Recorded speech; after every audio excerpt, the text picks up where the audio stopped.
This conference will now be recorded. Good evening.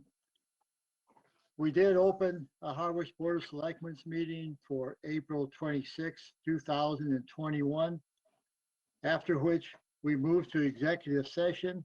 As stated, executive session pursuant to GL Chapter 30A, Paragraph 21A3, to discuss litigation strategy with respect to the case of 3137 LLC et al., which is the Ember Court versus the Town of Harwich, United States District Court, number 121 CV 10473. If discussing the matter in open session will have a detrimental effect on the town's litigating position, and the chair so declares. Before I move to continue the hearing, I'd like to read a statement regarding the rule of necessity. If you'll bear with me, I'll read this now. Next on the agenda is deliberation involving the court case 3137 LLC et al. Versus Town of Harwich et al., in which each member of the Board of Selectmen is named Mr. individually. Chairman? Yes, I apologize. Again, the rule of necessity that's being invoked this evening is relative to the hearing matter, which is the second item on the agenda. correct. So you'll want to reference the hearing matter, not the legal matter. Okay, so I'll start again then. Next on the agenda is deliberation involving the notice of liquor and entertainment license, which was issued March 22nd, 2021, and which each member of the board is, let me just go on to the next statement. The board is the town's executive authority, and no other board or official can represent the town's interest in this matter. Therefore, upon the advice of town council, I am invoking the rule of necessity in order for the board to act in this matter. As stated, my financial interest is that I am named personally as a defendant. I ask that each other member identify for the record what their financial interest is. Once this is done, all board members are eligible to participate in a discussion of this notice. With that, I would ask each board member, and I'll start with you, Don. Thank you, Mr. Chair. As stated, my financial interest is also is that I am named personally as a defendant. Ed, My financial conflict is that I also am named personally as a defendant in a lawsuit brought by the applicants. Michael, My financial conflict is also that I am named personally as a defendant in this lawsuit. thank you, Michael. With that, I will ask for the board to continue a notice of a public hearing for Ember Pizza in the Port, which was first brought forward March 22nd, 2021. And I will read that notice of public hearing. The board of the town of Harwich will hold a public hearing on Monday, March 22nd, 2021 at 5:30 p.m. for the purpose of hearing applications for renewal of the annual entertainment and seasonal alcoholic beverage license for Ember Pizza, DBA Ember, located at 600 Route 28 in Harwichport, as well to reconsider its decision to renew the annual wine and malt beverage licenses for said establishment. The board will hear evidence and testimony from interested parties, including from members of the public, and will decide whether to renew, not renew, or to modify said licenses. The hearing will be held via remote video streaming only. All members of the public having an interest in the topic are cordially invited to log in and view the hearing. Information for logging into and viewing the hearing is below and will be posted on the town's website prior to the hearing. For the record, I will read the same notice for the port. The Board of Selectmen of the Town of Harwich will hold a public hearing on Monday, this is a continuation, of course. Hearing on Mr. Monday- Chairman, this is Town Council. I'm sorry. I think that was separately noticed for a later time, wasn't it? 5:35. 5:35. Thank you, Michael. For 5:35, for the purpose of hearing applications for renewal of the annual entertainment license, all alcoholic beverage licenses for the Port, DBA, the Port located in Harwichport, as well as reconsider its decision to renew the annual wine and malt beverage licenses for said establishment. The board will hear evidence and testimony from interested parties, including from members of the public, and will decide whether to not renew, or modify said licenses. The hearing will be held via remote video streaming only. All members of the public having an interest in the topic are cordially invited to log in and view the hearing. Information for logging into and viewing the hearing is below and will be posted on the town's website prior to the hearing. I would ask for a roll call to open these hearings. Don, Present. Michael, Present. Ed, Aye. and I'm I. Larry, Joe, Larry, if I Michael, may- yes. procedurally, just for Attorney Blake. Attorney Blake, when we continued these hearings, we did announce that it would be no earlier than 5:35 for the Port. Did we read all that correctly, or do we need to redo anything? Well, I think that's fine. It's just that I think we ought to take each one separately. Agreed. Okay. So if it's okay, we'll vote on the notice of hearing for the Embers first then? Jeff, does that meet the requirement? That's fine. Yep. Okay, I'll take a roll call with that then. Michael, Aye. Ed, Aye. Don, Aye. and I'm I. I'll do the same notice of intent and ask for a roll call for the Port, which was scheduled to start no earlier than 5:35. I'll go with a roll call then. Michael, Aye. Don, Aye. Ed, Aye. and I'm I. So hopefully, Jeff, this is, they're both in, those motions are in order to continue the notice of public hearing. They are, but I think we need to clarify which one's going first. Is Embers going Nope. first? The Embers is going first. That was originally Okay. scheduled for 5:30. And the Port was originally scheduled for 5:35. So we'll start with the Embers. Joe, I'll turn it to you then. Thank you, Mr. Chairman. Good evening to you and members of the board. This evening, with regard to this public hearing, as it relates to Ember Pizza at 600 Route 28 here in Harwich, you will be hearing this evening applications for renewal of the seasonal all alcoholic beverages license and the annual entertainment license. You may also entertain discussion and vote and public hearing on reconsideration of your January 24th, 2021 decision to renew the annual wine and malt beverage license for said premises. Discussion and possible vote to order discipline based on my report as town administrator as hearing officer from a hearing decision that was rendered on February 8th, 2021, findings and recommendations. Mr. Chairman and members of the board, you're acting this evening as the Board of Selectmen as a local licensing authority, and as such, you're operating under what are known as the Ballerin factors.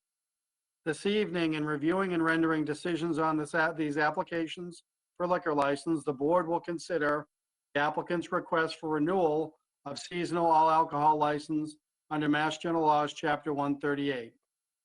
In evaluating the renewal application, the board will also use the Ballerin factors in your deliberations.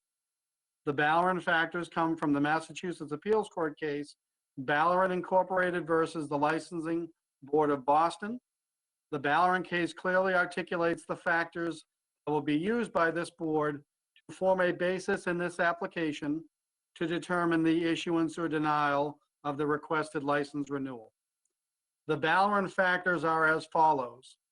Number one, public need, meaning a consideration of the public want and the appropriateness of a liquor license at a particular location. Number 2, consideration of the number of existing dispensaries in a locality. Number 3, views of the inhabitants of the locality in which a license is sought. Number 4, traffic. Number 5, noise. Number 6, size. Number 7, the sort of operation that carries the license. And number 8, consideration of the reputation of the applicant. Additionally, Mr. Chairman and members of the board, since the board will also review the applicant's request for renewal of its entertainment license pursuant to Mass General Laws, Chapter 140, Section 183A, because both licenses involve the same facts and circumstances, the board will hear testimony here this evening regarding both, but will vote separately on each. With regard to the entertainment license, the standard is that the license must be granted unless the board finds that the license, taken alone or in combination with other licensed activities on the premises, would adversely affect the public health, safety, or order because it cannot be conducted in a manner so as to A, protect employees, patrons, and members of the public inside or outside the premises from disruptive conduct, from criminal activity, or from health, safety, or fire hazards. B, prevent an unreasonable increase in the level of noise in the area caused by the licensed activity or caused by patrons entering or leaving the premises.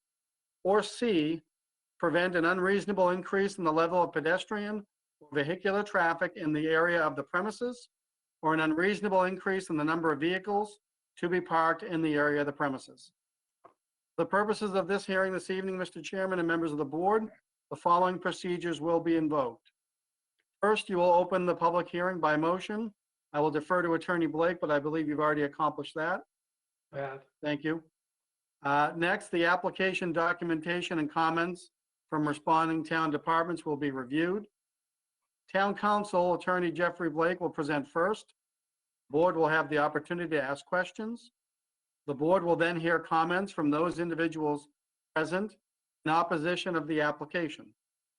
The applicant will then be given the opportunity to offer a presentation. The board will have the opportunity to ask questions. Then the board will hear comments from those individuals present in favor of the application. The board can then choose to close the public hearing by way of a motion, and there can be discussion amongst the board and by the board members, and then any number of motions could be made regarding the application.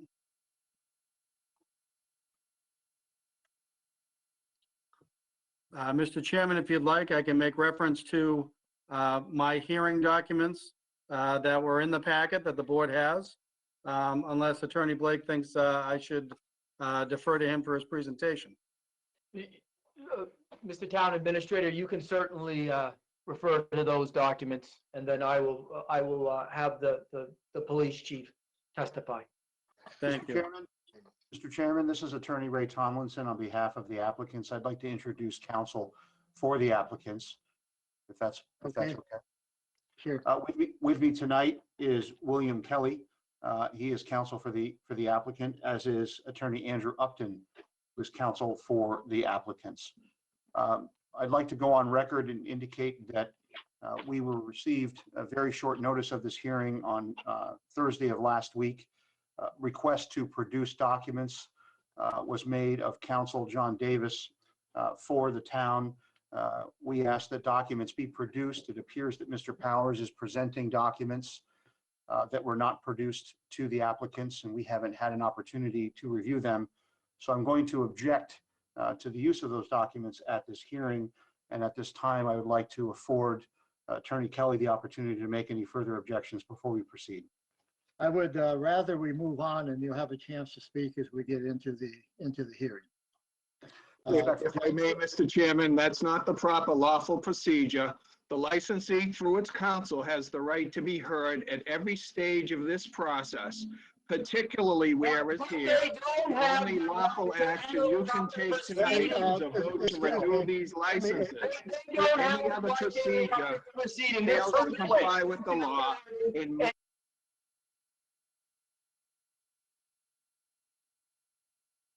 Mr. run Chairman. disorderly, and I'll ask for our counsel. Not to be heard. Mr. Chairman, I was just muted by forces that were not identified. Mr. I Chairman, continue to wish to be heard on Mr. behalf Chairman. of the licensees.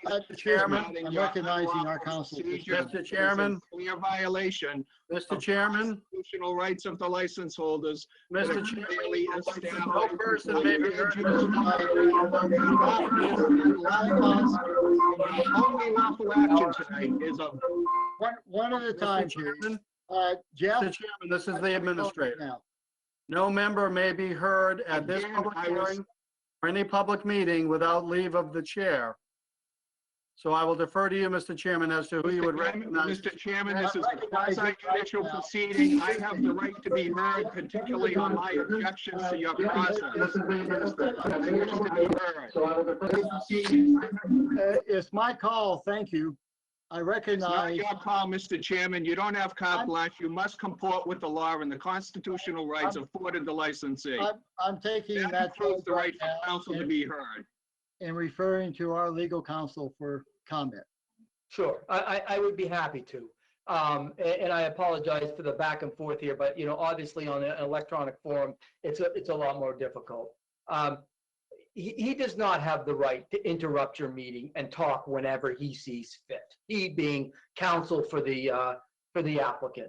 I He wish to does be have the heard on that in rebuttal. That's not right. That's not correct. Okay, you can come back later, but right now we'll follow procedure that's recommended to us. Note my objection. It's not a lawful procedure. It violates the constitutional rights We'll of the move on. licensee that are clearly We- established. We've heard you. We'll move on.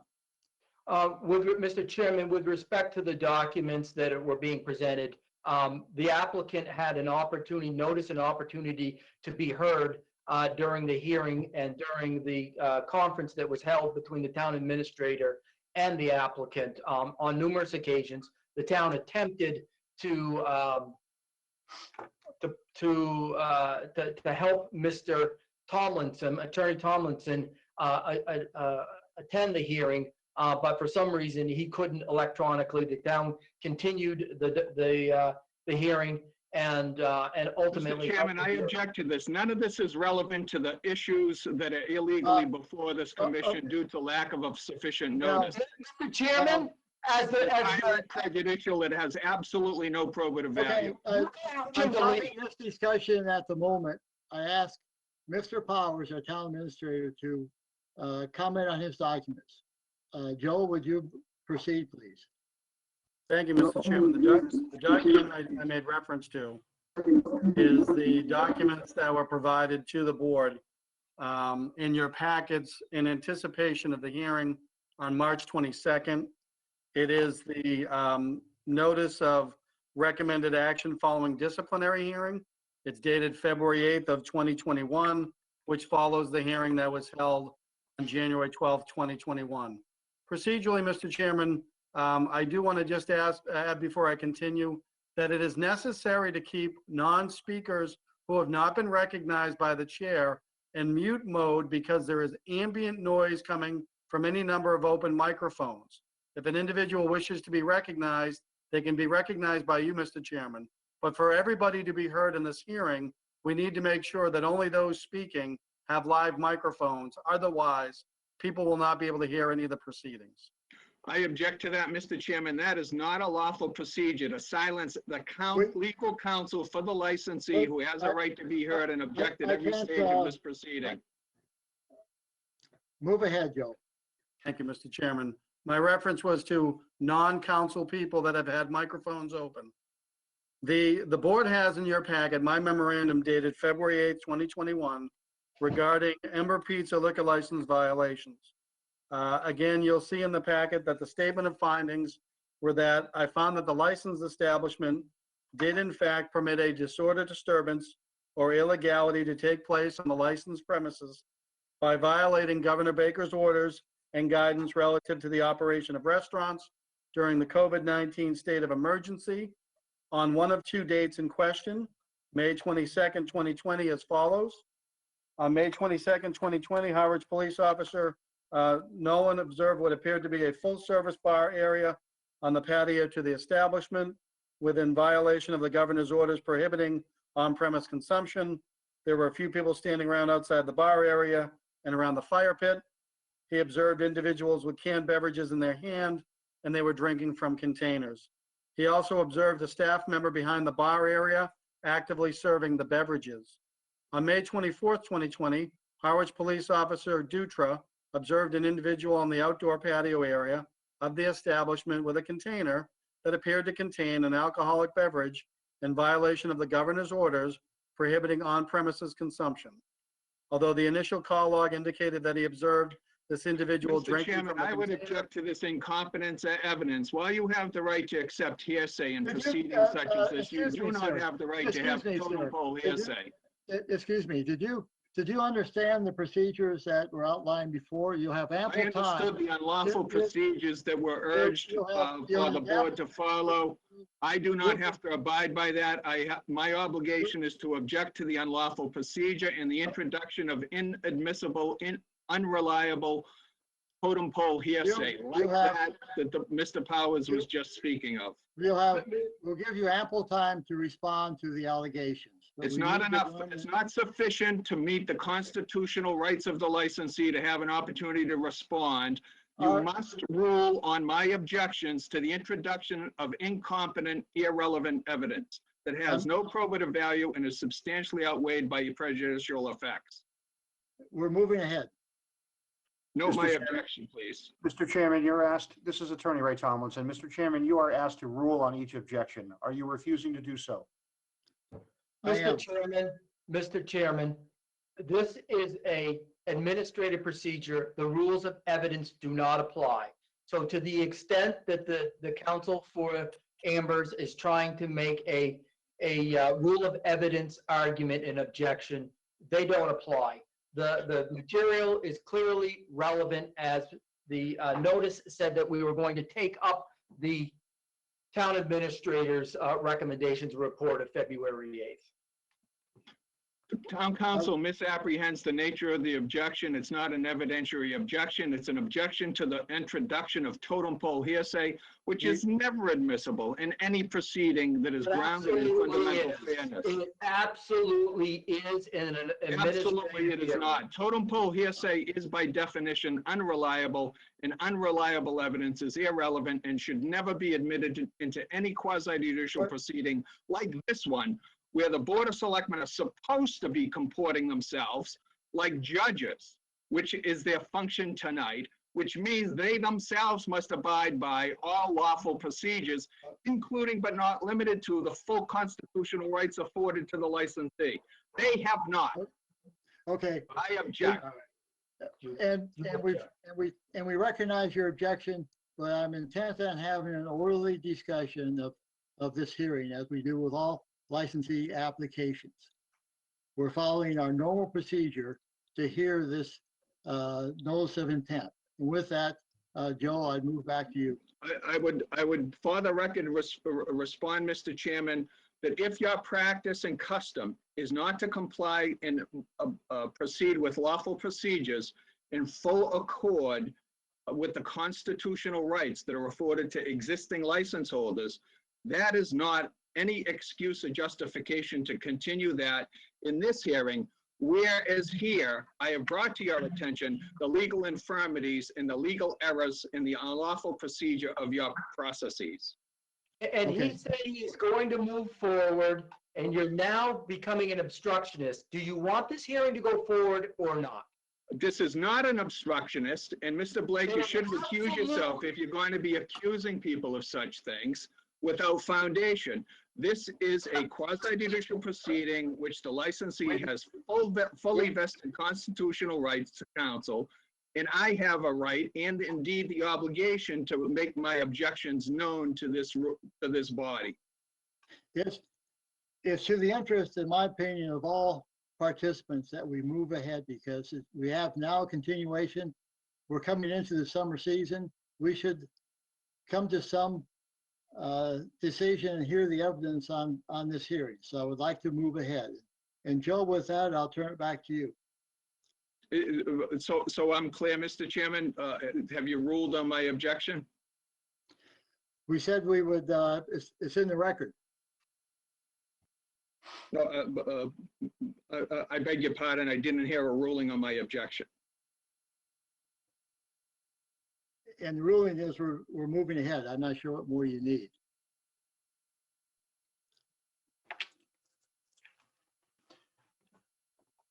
Mr. Chairman, this is Attorney Ray Tomlinson. If it's in, Mr. Chairman, may I be heard? Quickly, If it's in the interest of the town, as you suggest, to move forward as quickly as possible, will you entertain a motion of the applicant to renew the licenses so that the board may properly proceed with public hearings with respect to modification, and where I would suggest to you, Mr. Chairman, that the notice and invocation of the Ballerin factors is improper procedure not supported by the statutory scheme. The Ballerin factors, as you haven't noted for the public, are applicable not to renewal applications, but are applicable only to new licenses to be issued by the town. And given the fact that this board has never before encountered this hearing, it doesn't have the custom and practice. So I ask you, Mr. Chairman, would you contemplate or consider a motion by the applicant to renew the licenses without objection so that this board may proceed to properly invoke its regulatory process pursuant to the statutory schemes? I would not, because we have various allegations from neighbors, from police, from others that we should be heard before we make our decision. And Mr. And Chairman, I'd like to hear at that time your view and the applicant's view at the same time, but I do not want to shortcut that. respectfully, Mr. Chairman, nobody's denying the board the opportunity to hear from the public. However, if the board is considering whether or not it wants to further expose the individual board members to further liability, perhaps it makes sense to entertain a motion from the applicant to simply renew the licenses so that the board may proceed with proper public notice about any modification or suspension of those licenses. So again, Mr. Chairman, will you entertain a motion from the applicant with respect to renewing the licenses? And then you may proceed in 2 weeks' time or later with a public hearing that properly affords notice and the applicant's ability to be able to review the documents that were denied as of Friday of last week. I'll ask for guidance from our council, but I think that's what our public hearing tonight is for. You can move forward, and they have an opportunity to bring this to the ABCC or add it to any of their court cases. You're free to take their motion if you want, but I would suggest that you're also free to go forward as you have planned. And if we're going to sit here all night, and it sounds like we're going to, because the sole purpose behind their counsel is to prevent us from going forward, then it looks like we're going to be here all night going back and forth. Mr. Chairman, this is your hearing, and yes, under due process of the U.S. Constitution and the Massachusetts Declaration of Rights and Constitution, they have notice and an opportunity to be heard. They do not have the right to disrupt this proceedings like they are. And if they continue to do that, you have the right as the chairman to ask them to stop and to be recognized rather than just pipe up. They certainly can object, but this continuous speaking objections and going back and forth with you and making the same objection over and over and over again, it's clear what their purpose here is. And it's your meeting, and you can stop it if you would like. If Mr. I may Chairman. be heard on council's intemperate and injudicious, inaccurate comments. I'd like to move on at this point. I No, still my want to have- objection. Yes.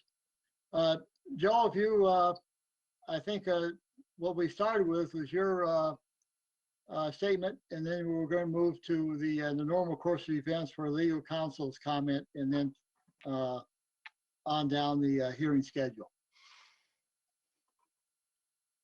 Would you like me to proceed, Mr. Chairman? I would.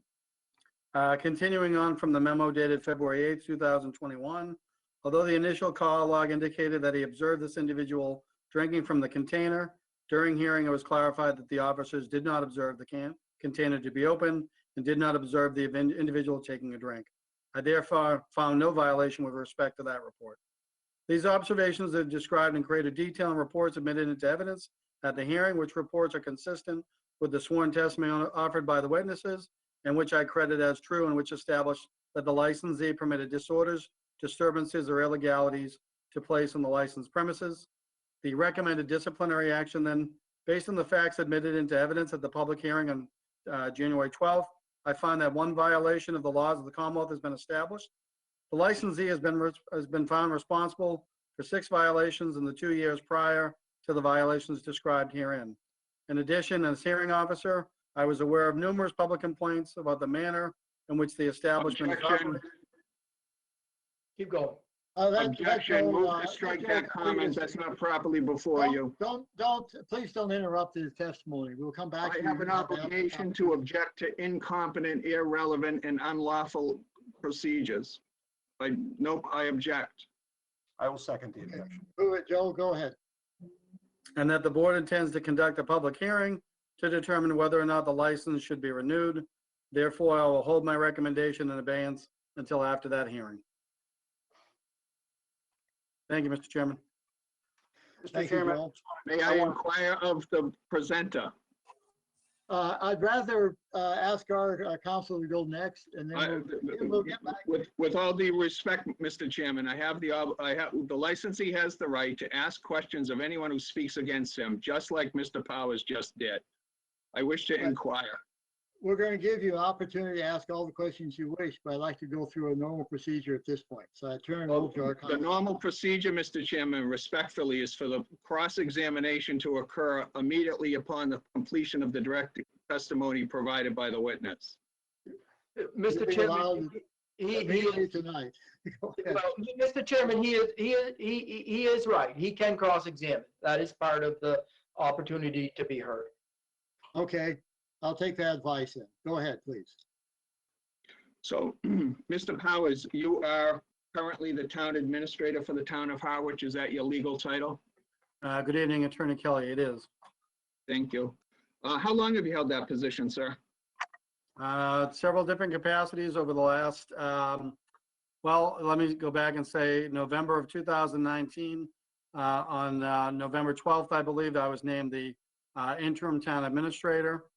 The board named me interim town administrator, separate from my role as assistant town administrator on September 1st, and the board named me as the town administrator on February 1st.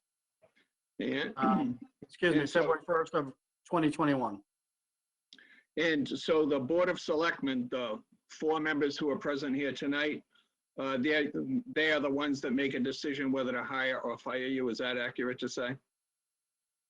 I believe it's accurate to say that the full Board of Selectmen has the appointing authority of the town administrator per our charter. And do you have, separate and apart from the appointing authority from the Board of Selectmen, do you have a personal services contract or any other type of written contract for a specified term of years? I received a contract on February 1st of 2021. I see.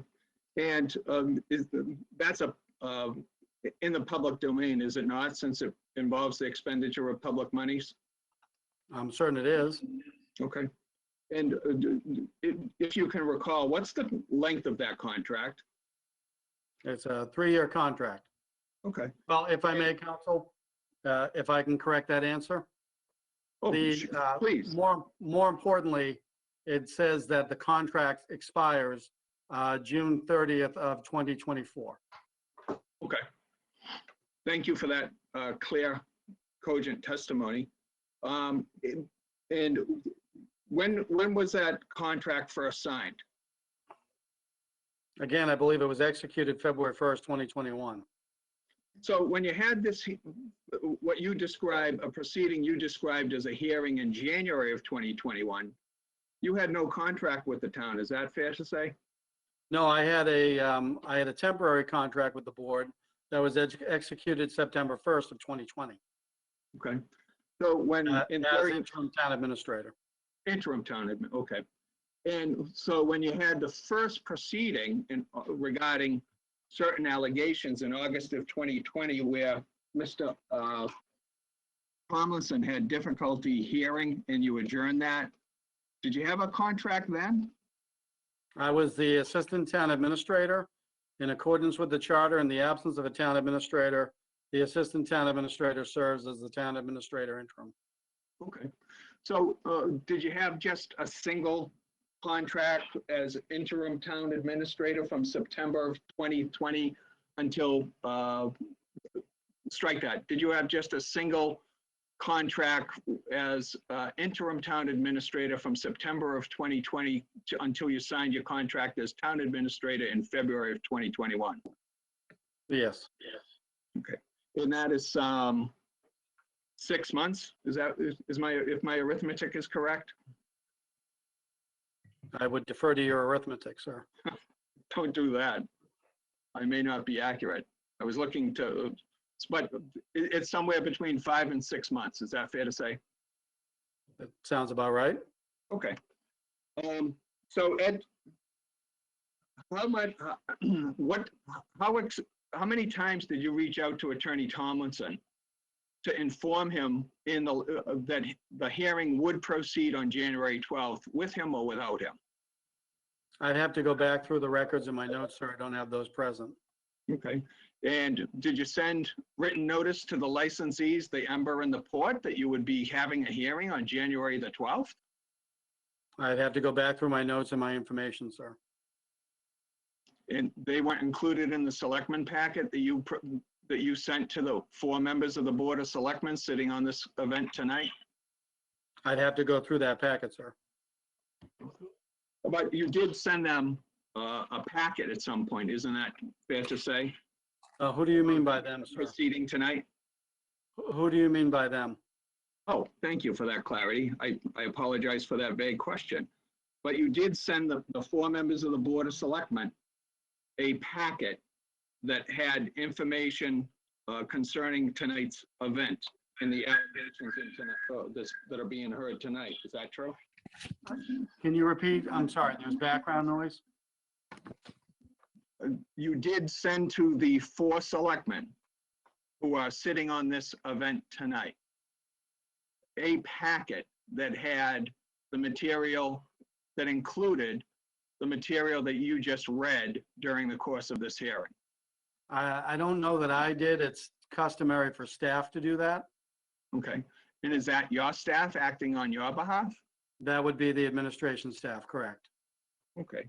And by administration staff, that's the town administrator's staff, right? It's the administration department that works for me as town administrator and the Board of Selectmen. Okay. And are you aware what ex-parte communication is, sir? No,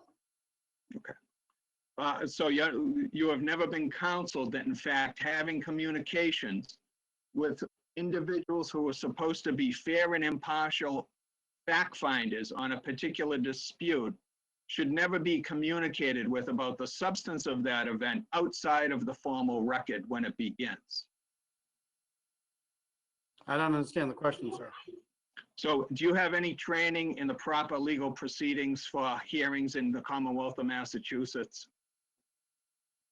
Did you say formal, sir? Yes, sir. Only what the ABCC provided back 2000 to 2010. Okay. And that was individual for the town of Harwich, or was that for a group of communities? That was for a group of communities. Okay. And did they go discuss in detail with you the concept of ex parte communications with the Board of Selectmen who are going to be sitting to decide an issue? I would have to defer to you as one of the presenters previously. I don't In fact, recall sir, I'll suggest to you that it didn't, because it's axiomatic that you must never engage in ex parte communication with a fact finder outside of the formal Objection, record. is that a question? It's, Or is it testifying? Mr. Chairman, will town council be subject to the same rules you imposed on me about speaking objections? Yes, go ahead, and then I'll ask town council to raise the issue. So it's fair, you don't have any memory of any specific instruction at those ABCC trainings for any discussion on ex parte communications. Is that fair to say? Well, I've already just testified that I'm not aware of what's meant by ex parte communication.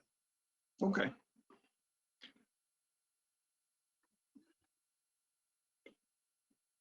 And at your proceeding in January of 2021, who administered the oath to the witnesses that they would be telling the truth, the whole truth, and nothing but the truth? I'd have to go back through my notes, but my recollection is that that would have been me as hearing officer. Okay. And did you do that from memory, or did you have a written oath that would be administered in front of you at the time? I committed that from memory. And was that proceeding recorded on audio tape or videotape, or through some type of video platform? I think it's correct to say that GoToMeeting would be considered a video platform. I believe that's what it was done. I'd have to go back through my notes. There were several different hearings, and I want to make sure I'm not mixing up hearings. And do you have a memory whether Channel 18 was present at that event in January of 2021? I know that I believe staff was present. I don't believe that it was Channel 18 recording. I believe we had a videographer present, and staff was working with the videographer. Okay. And do you have a memory whether there was an announcement, whether that event was being recorded the way there was an announcement for this event tonight? Can you state the question again, please? I didn't hear the first part of it. Oh, do you have a memory as to whether there was an announcement on, or at the time the hearing proceeded, indicating that the proceeding would be recorded? Yes. And you heard that? Yes. I think that, I'm not sure exactly where we're going with this, but I'd ask our legal counsel, because I don't want this, we still need to move ahead. I don't want this to go on all night. Jeff, you raised a comment before. My comment was before that Mr. Kelly, Attorney Kelly, was actually testifying. However, I think what he's trying to do here is explore the veracity of this witness. So, you know, Mr. Chairman, I understand that we have a limited amount of time here, but they have notice and an opportunity to be heard. They do have the opportunity to question the witnesses. As long as they want to take, or as short as they want to take. I would suggest if they become repetitive, then we can speed it up. But as long as he wants to go, and you know, I know that we have a short amount of time or a limited amount of time tonight. So if we have to continue the hearing till next week or 2 weeks or however many weeks we have to, then we have to. But I think he has the opportunity to go through and question this witness. Okay. May With I that have one, clarification, may I have 1 minute just to review my notes, Mr. Chairman? you may. Thank you.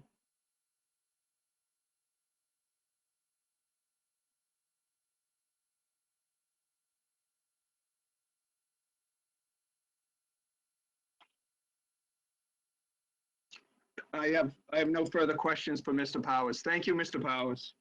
Thank you, Attorney Kelly. Thank you, Attorney Kelly. I think, Joe, was your intent now to move to Attorney Blake, rather? Yes. Thank you, Mr. Chairman. I just want to, I'm not going to be long, and I think most of the testimony is going to come from the neighbors and the abutters to the establishment. But I believe the chief is on, and of course, all I see is a bunch of letters, so I don't know which one the chief of police is, but if he could, there he There he is, is.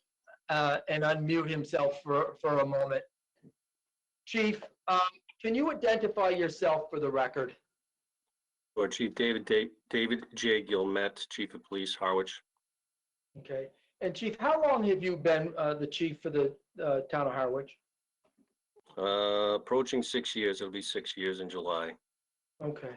And are part of your duties to respond to or at least oversee responding to calls for noise, nuisance, and the like? Yes. Okay. And do you know why you're here tonight, Chief? To comment on the public hearing for the entertainment liquor licenses for Port and Ember. Okay. And do you typically comment on licenses, or have you ever been asked to comment on liquor licenses or entertainment licenses in town? I believe this may be the first hearing of this type for me. Okay. But I mean, is your input ever asked for with respect to an establishment's liquor license or entertainment license? Yes, regarding like specific complaints, numbers of complaints, etc. Okay. And tonight, did you review your files at the police station before coming here tonight? I did some. I reviewed the statistical data and some of the log entries from the past couple years. All right. And you're familiar with the establishment that we're here talking about tonight, and I'm talking about Ember Pizzeria. Yes.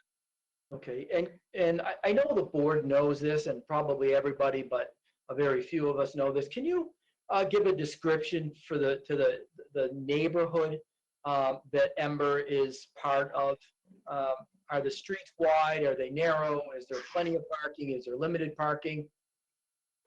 I would object Sure. to that question. It's not relevant. It seeks no evidence of any probative value, and he's unnecessarily prolonging this hearing that has the sole impact of driving up the cost to defend itself being borne by the license holders. Attorney Kelly, I allowed you to make your statement. I'd like to allow our counsel to ask his questions as well. Oh, well, I understand, Mr. Chairman, but respectfully, council's question is not relevant and therefore should not be allowed to be asked. It's improper, and therefore I object to it and ask for the chair to rule accordingly. I'm trying to operate this as fairly as I can. Our counsel had the same objection to your questions as you have to his, so I'd like this to proceed. Well, respectfully, Mr. Chairman, I don't believe he had the same objections as mine, being that they're not relevant. In fact, town council acknowledged, as he must, that in fact the license holder has a vested constitutional right to cross-examine witnesses. That is not my objection here. My objection is more fundamentally to the fairness of this procedure by the council asking irrelevant questions that would solicit irrelevant information and evidence. Mr. Chairman, if I may be, I'd like to move ahead. if I may be heard briefly, first of all, you have the ability to overrule or sustain the objection. Overruling the objection, and then council can take that up later. With respect to the so-called Balaran factors, one of the factors is traffic and parking. So my question to the chief about the nature of the neighborhood down there with respect to size of streets and parking is very relevant. So, Chief, Well, there's the rub, Mr. Chairman, if I may. The Balaran factors are have no place in your decision whether to deny renewal for a good cause under the renewal law for alcohol licenses, which is specific in General Laws, Chapter 138, Section 16A. The licensee timely filed his application for renewal. There is no dispute about that. There is also no dispute that the law provides that the licensee has a right to automatic renewal. The only way that automatic right to renewal can be delayed or denied is if you, as the licensing authority, follow the law, follow lawful procedures, and issue a notice that you will have a hearing to determine whether there is good cause to deny the renewal. You have not issued that notice. That's not on your agenda tonight. And that standard does not involve the so-called Balaran factors whatsoever. So as I mentioned previously, council's question is looking to elicit information that is simply irrelevant and luring you into committing an error of law and further action based upon unlawful procedure in violation of the constitutional rights of the licensee. We'll move ahead. Because it affects our overall discussion on the license, on liquor license and the entertainment license. So So- please go ahead with your questions. So may I, so I'm clear, are you ruling on my objection to council's question as irrelevant? Yes, overruled. Go ahead, chief.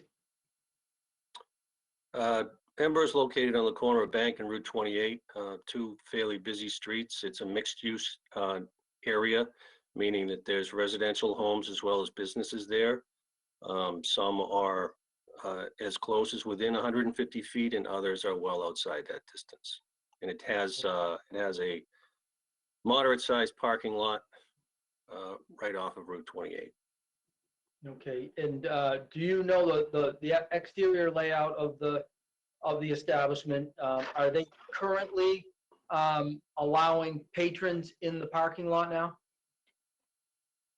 I don't believe so. I believe they expanded picnic tables out onto the lawn around the corner, not in the parking lot. Okay, so they are outside? Correct.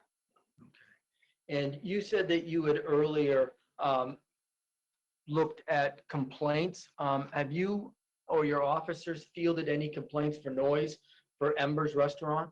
Objection. Pizzeria? Objection.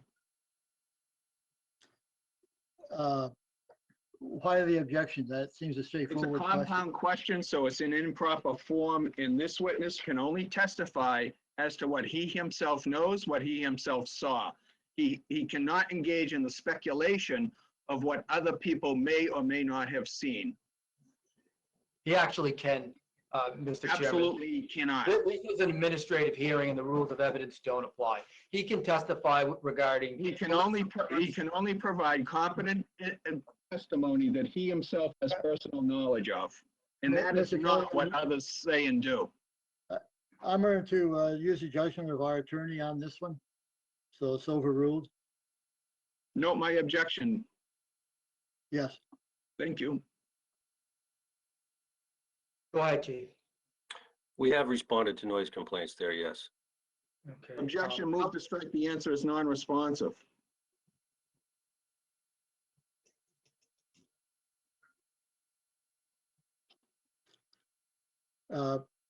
Okay, I missed the chief just did, oh, there he is. Chief, There's an do you know objection how- pending before the chair. Your objection was that's non-responsive? Yes. Do you want to, seem to me, answer the question? What, I need some guidance on this. you can overrule it. Or you can I'll sustain overrule it. it because he was asked the question. As far as to me, he seemed to answer it. Note my objection. Yes. Thank you. And chief, where did the complaints come from, if you know? The surrounding neighborhood, Okay. And were they noise complaints, if you know? Objection.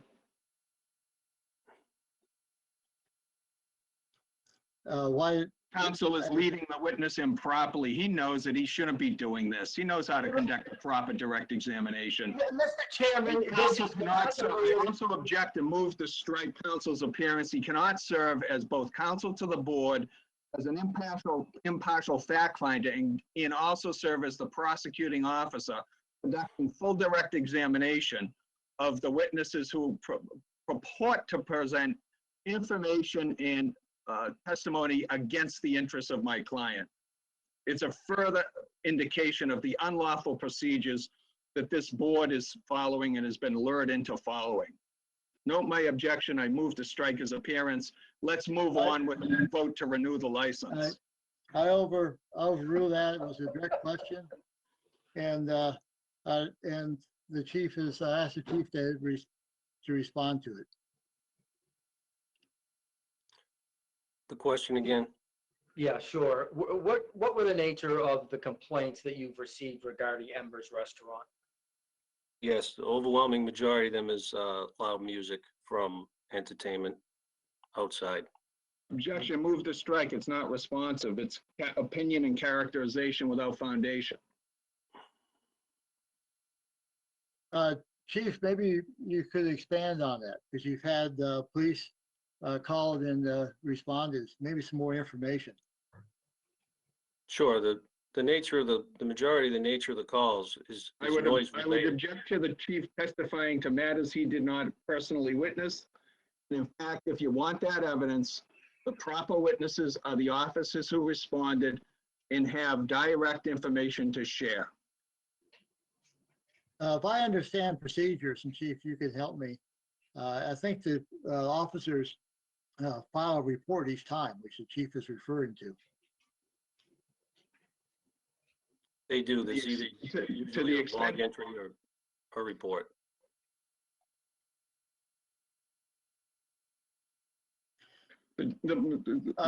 Attorney, under certain circumstances, that type of information may be admitted into an administrative proceeding like this. There needs to be substantially more explanation of the nature of that material before it can even be admitted, and the chief is competent to testify what's contained in that material. Mr. Chairman, the council will have an opportunity to cross-examine the chief, and he can bring that all out. I don't, frankly, the way the hearing's going, I doubt you'll vote on this tonight. But that's fine. Mr. Chairman, so I would request you to direct counsel to stop issuing opinion in regards to the conduct of these Well- proceedings. He knows very well, and he's acknowledged that the licensee has a right to confront each and every witness against them and to Right. conduct cross-examination. And yet he speaks against that. The fact that we have in the described procedures that will be followed tonight, an opportunity to make a presentation is not a substitution, excuse, or justification to defy a meaningful cross-examination of the witnesses or other aspects of due process, which includes the right to object to incompetent, irrelevant, and inadmissible information. we've heard your objection. I Right. would request, Attorney Kelly, that we let our attorney ask questions of the chief, and then after that, as he has stated, and I'm listening to his advice, you'll be allowed to cross-examine the chief. But to interrupt each question, it's not getting us anywhere. Well, Mr. Chairman, it's not my intent to prolong these proceedings, but when an improper question is asked, I am duty bound to bring it to your attention and ask for a ruling to that effect. And that's all that's all I'm doing here. Okay. Let's move ahead then. We'll try to get as much information from both sides as we can. Thank you, Chief. I think the question that I asked was, can you tell the board what the nature of the complaints were about Ember Pizzeria? Loud music. Okay. Were there any other complaints with respect to talking or other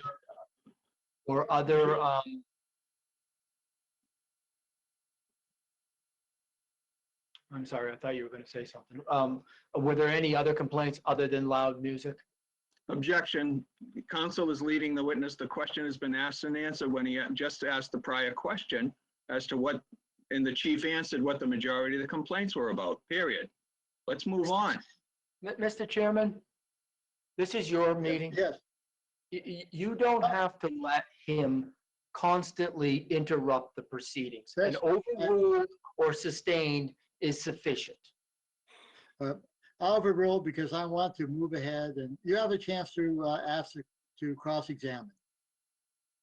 No, please note my objection. Noted. Thank you.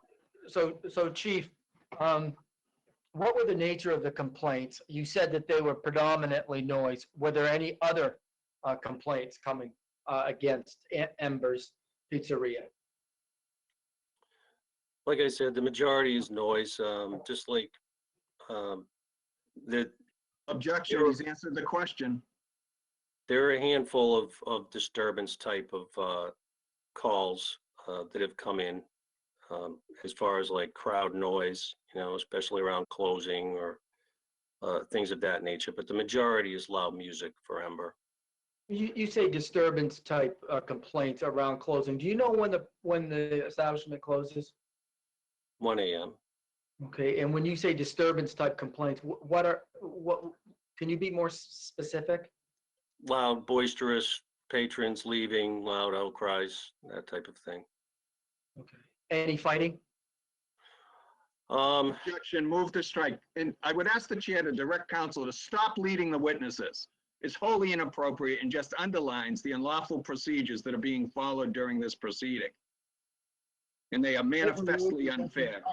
We're trying to understand the situation. We all are, Mr. Chairman, but it's becoming evidently clear. Counsel knows very well that he cannot lead a witness on direct examination, yet he persists in doing so. I respectfully request the chair to direct counsel, stop doing that, and let's follow lawful procedure. I will not. I'll give our counsel a chance to ask the question. Note my objection, please. Noted. Thank you. With respect, I think you testified with respect to the disturbances, there were loud crowd noises right around closing time and that the establishment closes at 1. Objection. yeah. That's counsel's mischaracterization of the witness's testimony that speaks for itself on the record. Please, can we move forward with proper direct examination? Counsel, go ahead. I asked you what were the nature of the disturbances other than the crowd noise. Were there any other disturbances that you, or anything else that you classified as disturbances? Objection. Now counsel is repeating himself when he complained about the risk of having repetitive questions. Let's move on. Let's have the chief answer this and then we'll move on. No, we don't have a major problem with fighting or anything of that nature. It's the noise related to patrons and music. Okay. And who makes the complaints? Do you know? Is it neighbors? Is it Objection. butters? Objection.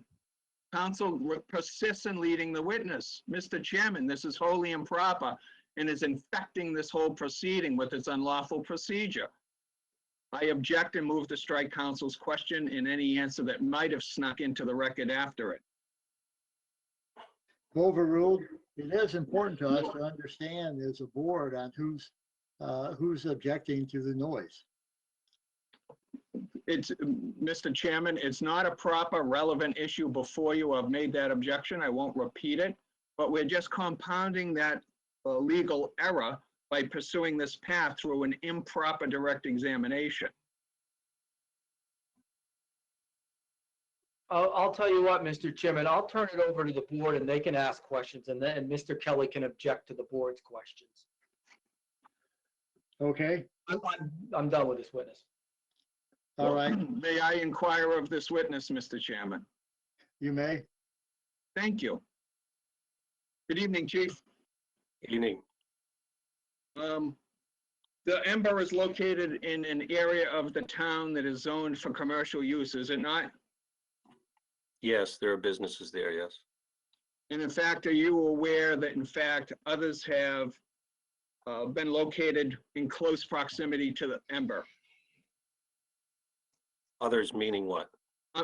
Thank you. Other businesses that sell alcoholic beverages are located in close proximity to Ember. Close proximity. What do you mean by close proximity? Well, are you familiar with an establishment named Perks? Yes. And where is Objection. that located in Irrelevant. relation to Ember? Objection. It's irrelevant. We're here for embers. And This is cross-examination, Mr. Chairman. I'm this is entitled, touching as on- counsel acknowledged, I'm entitled to test the credibility of this witness, particularly as it relates to what he claims is complaints emanating regarding Embers, when in fact, it's clear that there are many other licensed establishments with similar operating hours located in close proximity to such a degree that I suggest it's virtually impossible to segregate one from the other. I'm entitled to test that. And there, in fact, are several within walking distance. since counsel opened this door on direct examination, I'm entitled to cross-examine the chief on this. You asked the question, I'll let the chief respond, but, Perks is not that, in my judgment, Perks is not that close to the embers. But go ahead, chief. I agree. It's How not, I close wouldn't, is, how close is Perks to embers, chief, in feet?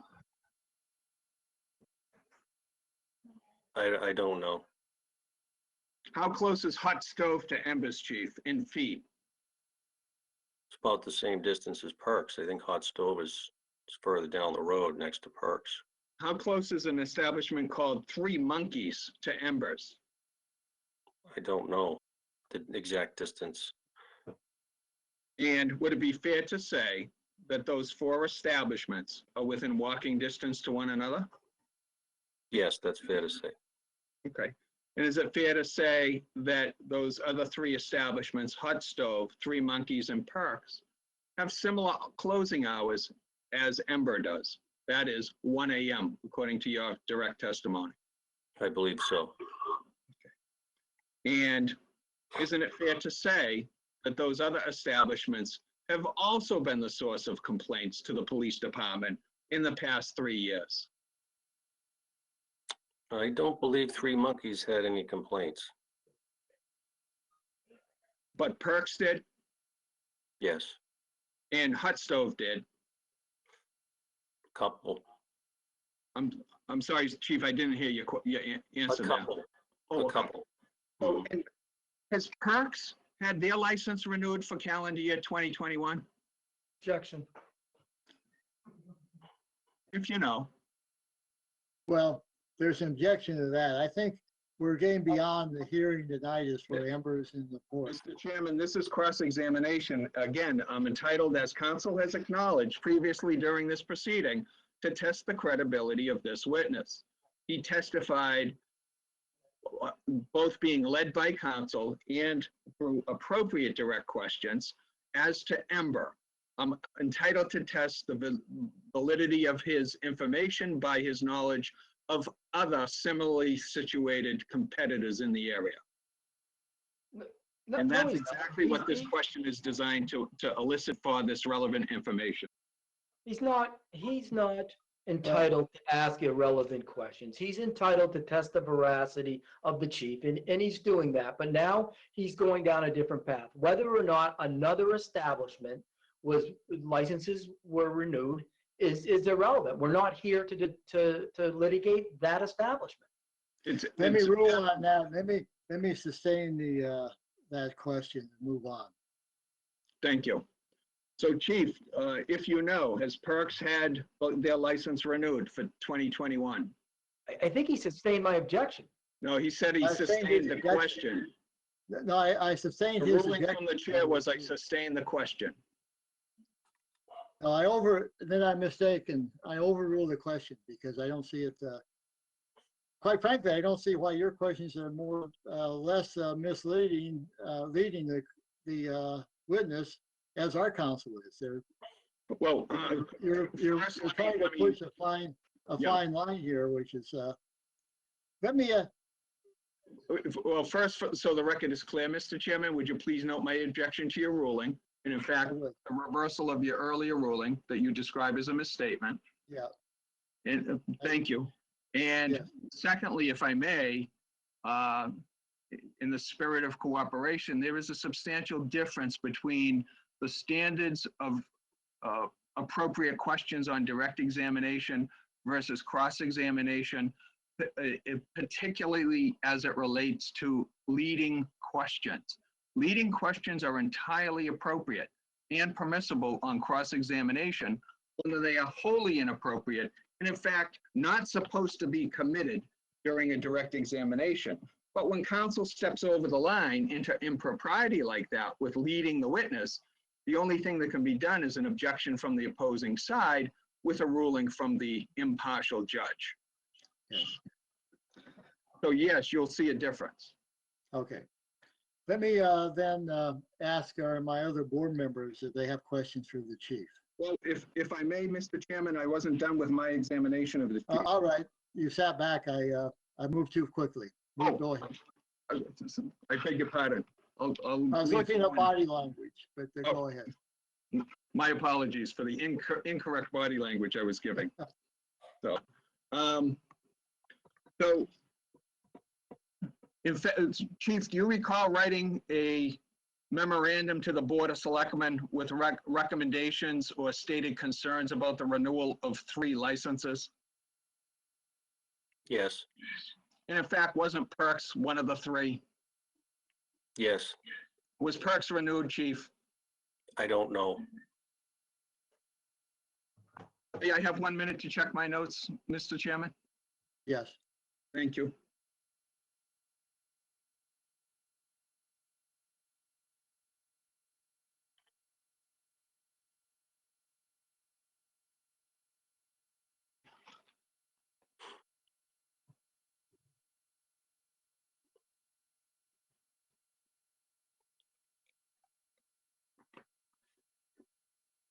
I have no further questions of the chief. Thank you, Chief. Thank you. I'll ask my fellow board members. Don, do you have questions for the chief? None. Ed? Oh, Michael? I have no questions at this time. Okay, thank you, chief. Attorney Blake will go on next. I guess the next on the agenda is to ask for the hearing from the those in attendance, the public. If I may, in regards, be heard in regards to that, please note my objection. They have no relevance in regards to the issues on the question of the renewal of the alcohol license. And in fact, the only input from the public comes in the appropriate application of the so-called Ballarat factors, which is limited to transactions which involve a new license application or an application to change the description of the licensed premises, where it's going to be expanded to a physical area that wasn't previously covered by an on-premise license. Okay. So public comment in this context for this proceeding tonight is not relevant, inappropriate, and I suggest an unlawful procedure that violates the constitutional rights of the license holders. Thank you for that. I'd ask our counsel to comment. I think that having whatever witnesses or testimony you want at this hearing is well within your discretion. And I would suggest that these witnesses are going to testify as to what they have had to live with and the noises and the other violations. So I think they're very relevant. I would ask If I may respond to that, Mr. Chairman. The council has overstated the scope of relevant information. And in fact, if they have knowledge about a particular violation, it's not properly before this body because it has not been incorporated into a notice of hearing that comports with the fair notice required of the board by the Chapter 138 of the general laws, as well as the constitutional rights that are fully vested in the license holders. Thank you for that. We haven't had a lot of interest in this hearing. It's been taking some time to get here.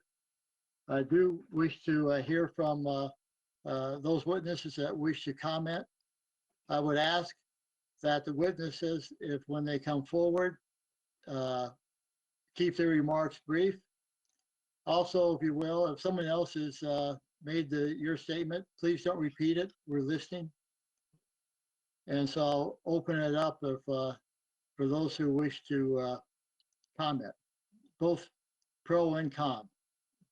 Oh, Mr. Chairman, for the record, please note my objection. Where Attorney Tomlinson has requested a list of witnesses last Friday to be provided, and that has not been done. And in fact, counsel for the town outright refused to do it. So as I sit here before you tonight, I have no fair information being fair and no fair notice being provided as to who would be stepping forward to speak in regards to the course of this proceeding tonight. That's unfair. That's not proper legal procedure. That in fact is an unlawful procedure and I would object. I know your objection. Are there, I see a lot of initials. Are there anyone who wishes to speak? I would like to speak. Identify yourself, please. My name is Paula Ribeiro. I am an employee of Ember and the Port. Good evening. Go ahead. I would just like to make reference to the event that was discussed earlier in the meeting on May 22nd at Ember, when a police officer came to the property and said that he witnessed the outside bar essentially being set up and used for full service. I was the employee that was standing at that bar that day. My function was to greet patrons who were arriving in the outside patio to pick up their takeout orders, because at that time there was no inside seating allowed at the restaurants and it was all takeout service only. So there were employees inside putting together the orders and preparing everything.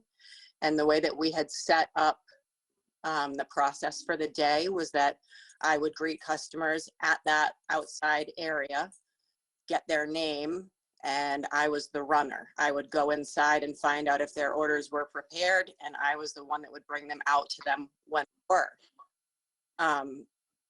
Bar service at that time was takeout, so we were providing closed containers that were purchased with their takeout meals. Obviously, it's much faster to put cans of beer in a bag versus cooking food and preparing that. So as the bags or cans that people had purchased to take away with them were prepared, I was bringing them out and giving them to the customers, so they were holding them outside while they were waiting for their food orders to be completed. We were understaffed and we were absolutely mobbed that weekend. So there were people waiting for quite a long time. We had a lot of people standing outside waiting, and I'm certain that the officer did witness people holding cans and containers, but they were not given to them to be consumed on the property. They were given to them to be taken away with their takeout orders. The fire bar was not set up as a full service bar. I had absolutely no beverages out there.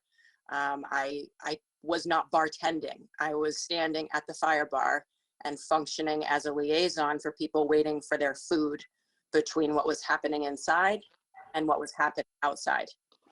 I personally did not witness people open the containers that were given to them closed. If a police officer had a better vantage point than I did, I can't speak to that, but I say with certainty, I was standing outside and overseeing all of the people waiting for their food, and there were not people standing outside and congregating and drinking that day. That is not what was happening. Thank you for that information. Other, Thank you. Mr. Chairman, yes, it was my understanding with the way the procedure was going to go is that you were going to take comment from anyone in the audience that had complaints against Embers, and then in their case in chief, which will go on next, then you will ask for those that are going to speak in favor of Embers. So I just think it might be easier and it might be a little less confusing if we keep all on one side and all on the other side. thank you for that reminder. So with that, are there those who wish to state their complaint? Hi, I'm Mike Heffernan. I live at 20 Freeman Street. I'm 800 feet from Embers, and I listen to it every day. They play music. It's unacceptable. They don't care. And, they can run a fine business. I don't see how the music, if the bylaws are 150 feet, it's 150 feet. End of story. Follow the rules. Thank you. Thanks for that comment. May I inquire of that individual, of Mr. Heffernan, Mr. Chairman? Yes, Mr. Sure. Heffernan, can you hear me clearly? Yes. If you don't, please let me know so I can repeat the question for you. Before tonight, have you sent in any communication to any representative of the town regarding Ember? Yeah, I have. I've noted the complaints both to the police and to the Board of Selectmen. Okay. And by how would you send those complaints in? Email? No, some were phone and some were email, both. Okay. And up until tonight, the selectmen have done nothing about your Not my complaints. Is that fair to say? responsibility. Hey, Mr. Kelly, it's not my responsibility to monitor the noise coming out of that establishment. I don't need to hear it all summer long every night, okay? I'd move to strike the individual's comment as unresponsive to the question. The question was whether he knew that whether the selectman has taken any action about any of his complaints before this evening. Mike, can you respond to that?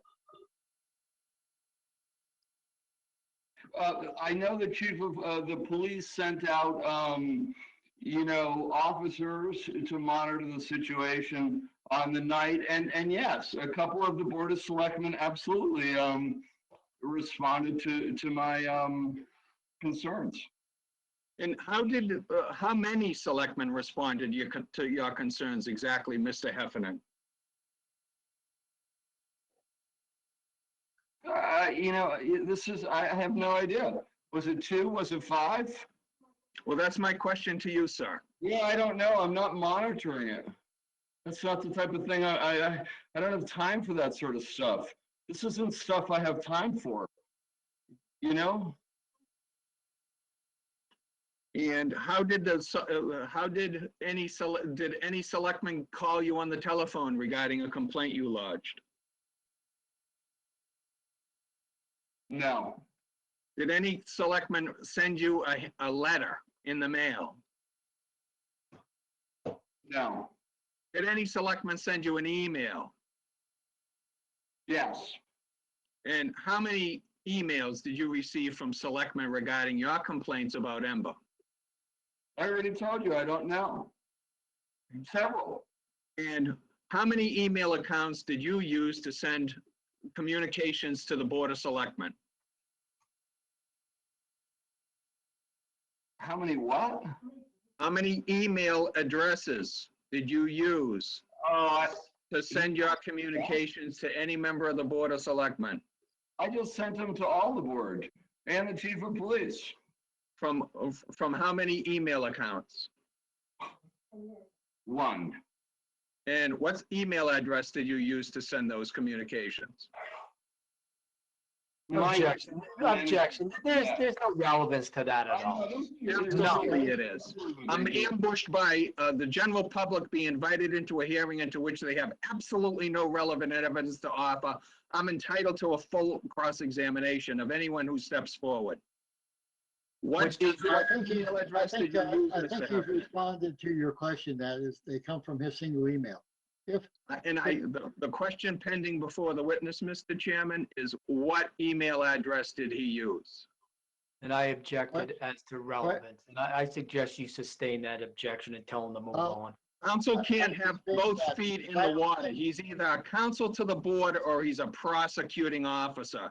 He can't do both during the same hearing. The question on cross-examination is entirely proper. The witness must be compelled to answer. No, he doesn't. I think he No, he said doesn't. a single email. Yes, If I my could, question, Mr. Chairman, was what is that email? Talking, so you missed it. I'm sorry, Mr. Heffernan, I didn't hear your response there. You were too busy talking, so you missed it. And what was the email address you used, sir?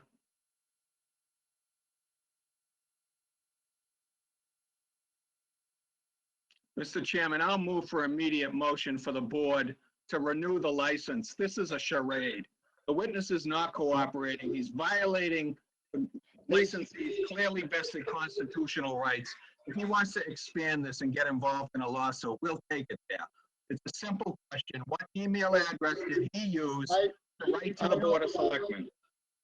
Mr. It Chairman, does- I it object. does- It does you no good, in my opinion, to threaten the witness.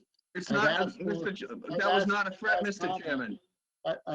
I've asked for witnesses. Certainly come was. forward if they wish, and I would like to proceed with that, and then we'll have the pro and then the con.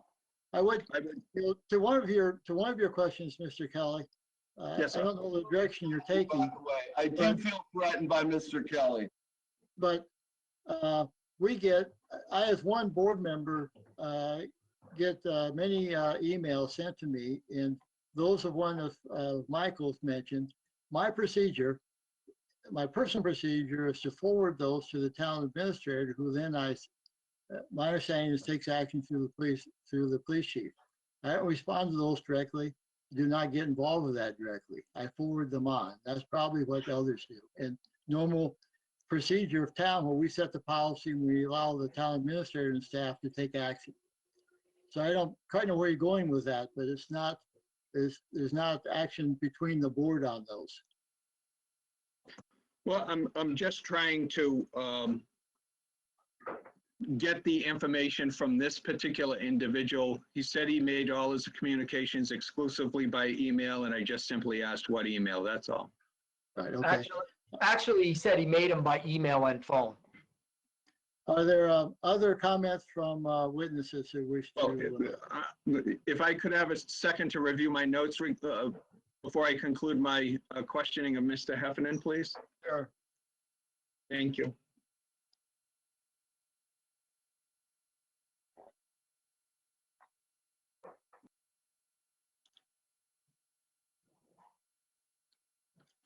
I have no further questions of, what is the ruling on my question, Mr. Chair? I'm not clear on asking Mr. Heffernan to tell us the email address he used to communicate to the select. I think I've ruled, I am now, that he does not need to give you the email address. He said it is a single email. Okay, if you would, I know your note objection. my objection to that, thank you. You're welcome. Okay. I have no further questions for Mr. Heffernan. Thank you, Mr. Chairman. Okay. There's a lot of people on the line. Are there other folks who wish to comment?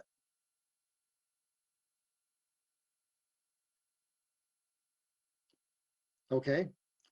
We, as suggested by our counsel, I'll ask for those who wish to comment in favor of the Embers at this point. We've already had one witness.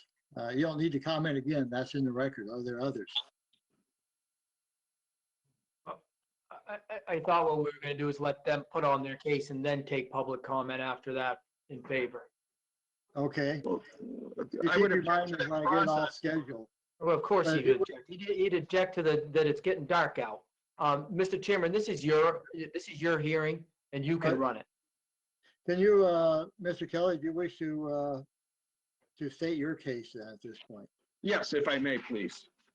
I would begin, so is the town resting? They have no further direct information to offer in regards to these matters? I have nothing further. Okay. Yes, So- read your question. Am I correct in understanding that the town rests in regards to the information, rests their case in regards to presenting information regarding this event, regarding this licensee? Larry, I wouldn't mind speaking. It's Bob Okay. Cohen. Bob Cohen, let me, excuse me, Mr. Kelly, let me let this fellow speak. Bob, will you identify yourself and you already have your address? Yeah. Mr. Chair, board members, Mr. Powers, I'm Bob Cohen from Pleasant Street. I had planned more or less to have the same comments for Port and Ember. Might I share my screen? I object. I object to that, Mr. Chairman. We don't have prior notice of any screen sharing that would be made by any person during this event on this particular hearing. It's improper procedure. It's unlawful procedure. Overruled. I think we're come this far. There's no my objection. Let's give him full, noted. Bob, if you can do Okay, that. just sharing I think, Joe, okay. In 2019, can you hear me? I can. Okay, in 2019, I conducted an informal noise survey, which I presented at a noise committee meeting more than a year ago in an earlier and less complete form, and you can find the details about this in the packet. I should mention that I was on the committee, but these comments are mine alone as a resident. To give you some bearings, the circles are centered at Ember's performance area. The blue circle is at 350 feet, which is 150 feet to the outside Ember's eastern bounds. And there's a very generous approximation of Ember's about. Objection. I'd ask the chair to direct the witness to keep his statements to facts, not opinion. Very generous approximation of Ember's allowed Objection. noise. Move to strike. That's an This is fact. unsubstantiated opinion and This is fact, sir. mischaracterization. Sir, this is Let fact. me- I think he's presenting information data that he's recorded. Don't know Yes, why Mr. that would Chairman, be. I object to his mischaracterization of the standards that he drew as, quote, very generous. It's inappropriate. There's no base, it's not relevant. It has no probative value. Mr. Chairman, Give you details, sir. Bob, This is the bounds. let Bob explain his procedure, if you will. Bob, go ahead. Very generous approximation of Ember's allowed noise range. Objection, move to strike the very generous. Again, he continues to engage in this improper behavior. I'd ask the chair to Bob, direct the if you witness, will, keep it to the Bob, facts. Bob, let me ask you to avoid the very generous characterization then. Okay, the small diamonds represent individual noise incidents or readings at the same location, and the large diamonds indicate multiple readings at the same location on different nights. What's shown on the map are noise readings for Ember only for basically the single month of July 2019. Additional readings for the other venues and for August and September are shown in the spreadsheet, which is also included in the packet. Without going into detail, I think the map shows pretty clearly that Ember's entertainment noise very often exceeded their permitted range. But more than that, these are extreme distances. Objection, move to strike his opinion. 750 Okay. feet. I have an objection pending that I request a ruling on from the chair. Yeah, Bob, again, if you could avoid characterization and extreme and just give the distances, that would More than that, satisfy. these are distances that some people find extreme. 750 feet is 5 times. Objection, move to strike the characterization of a stream. The witness continues to engage in improper statements despite a direct ruling from the chair. It would suggest that he be dismissed and his entire submission be. No, I want to hear it, but I'll be Bob, avoid, if you will, the characterization so we can move on. 750 feet is 5 times the permitted limit. Simple math. Objection. His first words out of his mouth is a characterization that the chair has directed him not to make. That is Mr. not Chairman, true. if I may be heard, That's not fact. if I may be heard, Mr. Chairman, Attorney Kelly is dead wrong with respect to the rules of evidence at an administrative hearing like this one. We do not have to abide by, you can listen to hearsay and you can listen to the audience. It's clear that the purposes behind these objections are to continue to bully and prevent other witnesses from coming forward. You can overrule the objection and tell him not to continue to interrupt. I object to that. That's not Of course you due do. process. That's No, not a fair hearing procedure. That's not Mr. lawful Mr. Kelly, procedure. Mr. Kelly, if I may, Yes, I'll Yes, sir. overrule the objections. I've ruled on your side to avoid characterization of extreme. But when Mr. Khan mentions that it's 5 times what is our bylaw limit, that is in fact not a characterization. That's going back to data from our town. So that needs to be allowed. Bob, if you will. Yes, and over the whole season, I recorded 15 separate nights when Ember's entertainment noise could be heard 1,200 or more feet away, which is 8 times the limit, creating a noise circle half a mile across. I will avoid a characterization on that point. Noise readings from the port aren't shown on the map, but referring to the spreadsheet, you'll see that their noise levels are also greatly excessive and almost as frequently as for Ember. In fact, between Ember and the port, there were almost 40 nights during the 2019 season when I recorded music heard 800 or more feet away. Another characterization I'm avoiding about the nature of the abuses. Objection, move to strike that. That's gratuitous. Okay, Bob, avoid that statement. Often experience noise at these extremes on Pleasant Street loud enough to keep us from sleeping. 1,200 feet away from Ember, 800 feet away from port. Worse, though, was the effect on neighbors close to the venues who had to endure incredible levels of noise on a regular. Objection, he's speculating. He has no knowledge. I'm going to allow that because he's go ahead, Bob, and please let him. Note my objection. Noted. And none of this includes the issues from last year, all the after-hours crowd noise and COVID violations that others have reported. It seems pretty clear that Ember and the port made little effort to be good neighbors. And Objection, move to strike. Now he's issuing opinion, speculation, and conjecture. Reckless disregard for their neighbors. Okay. I think they should be held. Objection, move to strike. Ember and I'm the okay. port are important to the town. Was that good? But in only a few years, they've transformed and too often behaved as rowdy outdoor nightclubs. Objection, move to strike. He's gratuitously characterizing. I want them both to succeed as businesses. I overrule that. Let him give his judgment on this, and then we'll move on. No, my objection, his judgment is not relevant here, Mr. Chairman. Only yours and the other members of the. But it is relevant as a board, we take input from the witnesses. I've made my prior objection on that unlawful procedure. It has no relevance to the question of renewal of the license that was timely applied for. We understand that. Yep, okay. I want them both to succeed as businesses, but just as importantly, I want them to succeed as good neighbors. And based on their past difficulties and their closeness to residents, I think it's appropriate that they be given stricter guidelines for better managing their outdoor entertainment.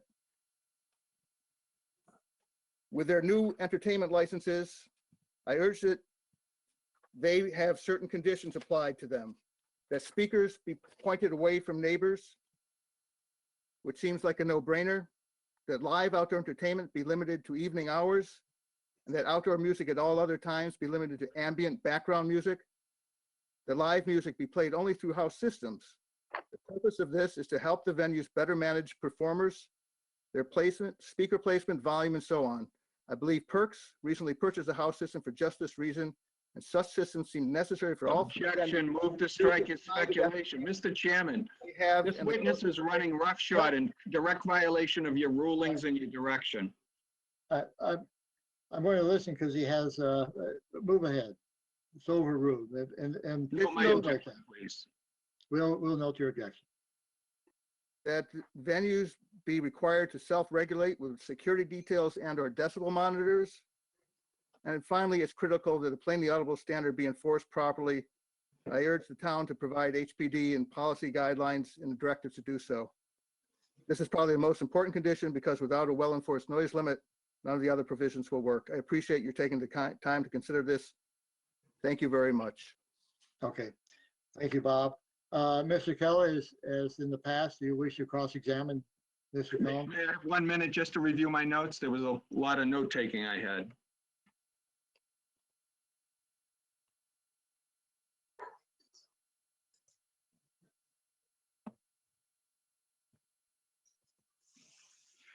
I don't think I have any questions for Mr. Cohen. Okay, thank you. Is there anyone else, since Bob came in late, that wishes to talk, or should we?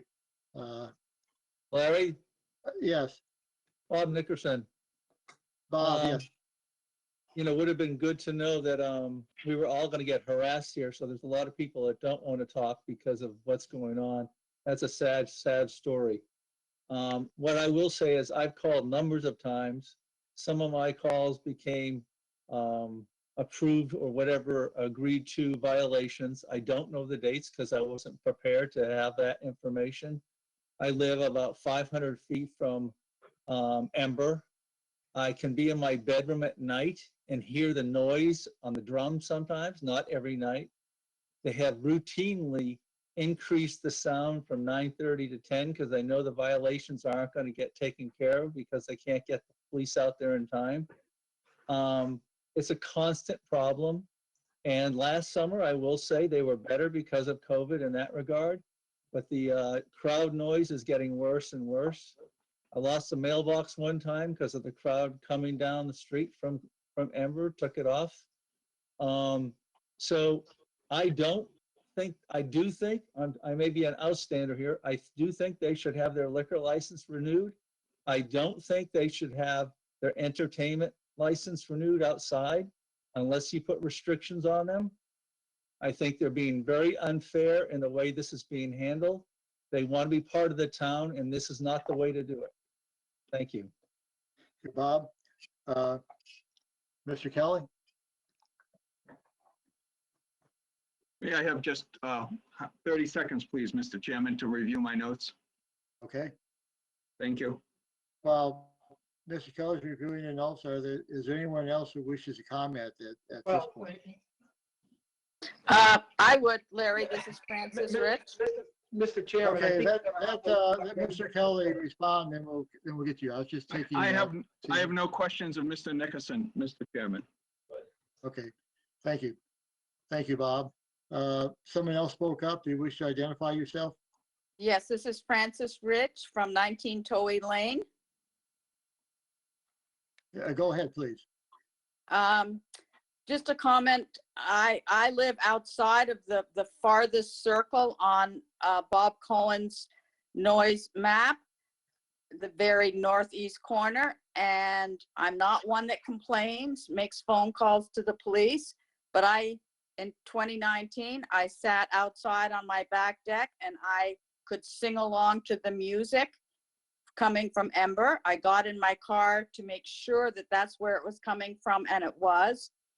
If the noise continues at the level that it has in the past, I will be calling the police every time I hear noise because I'm way outside of the 1,200-foot last circle. Thank you for that. I'll give Mr. Kelly an opportunity if he so wishes. I have no questions for Ms. Rich. Thank you. Thank you for that. Is there anyone else who wishes to comment?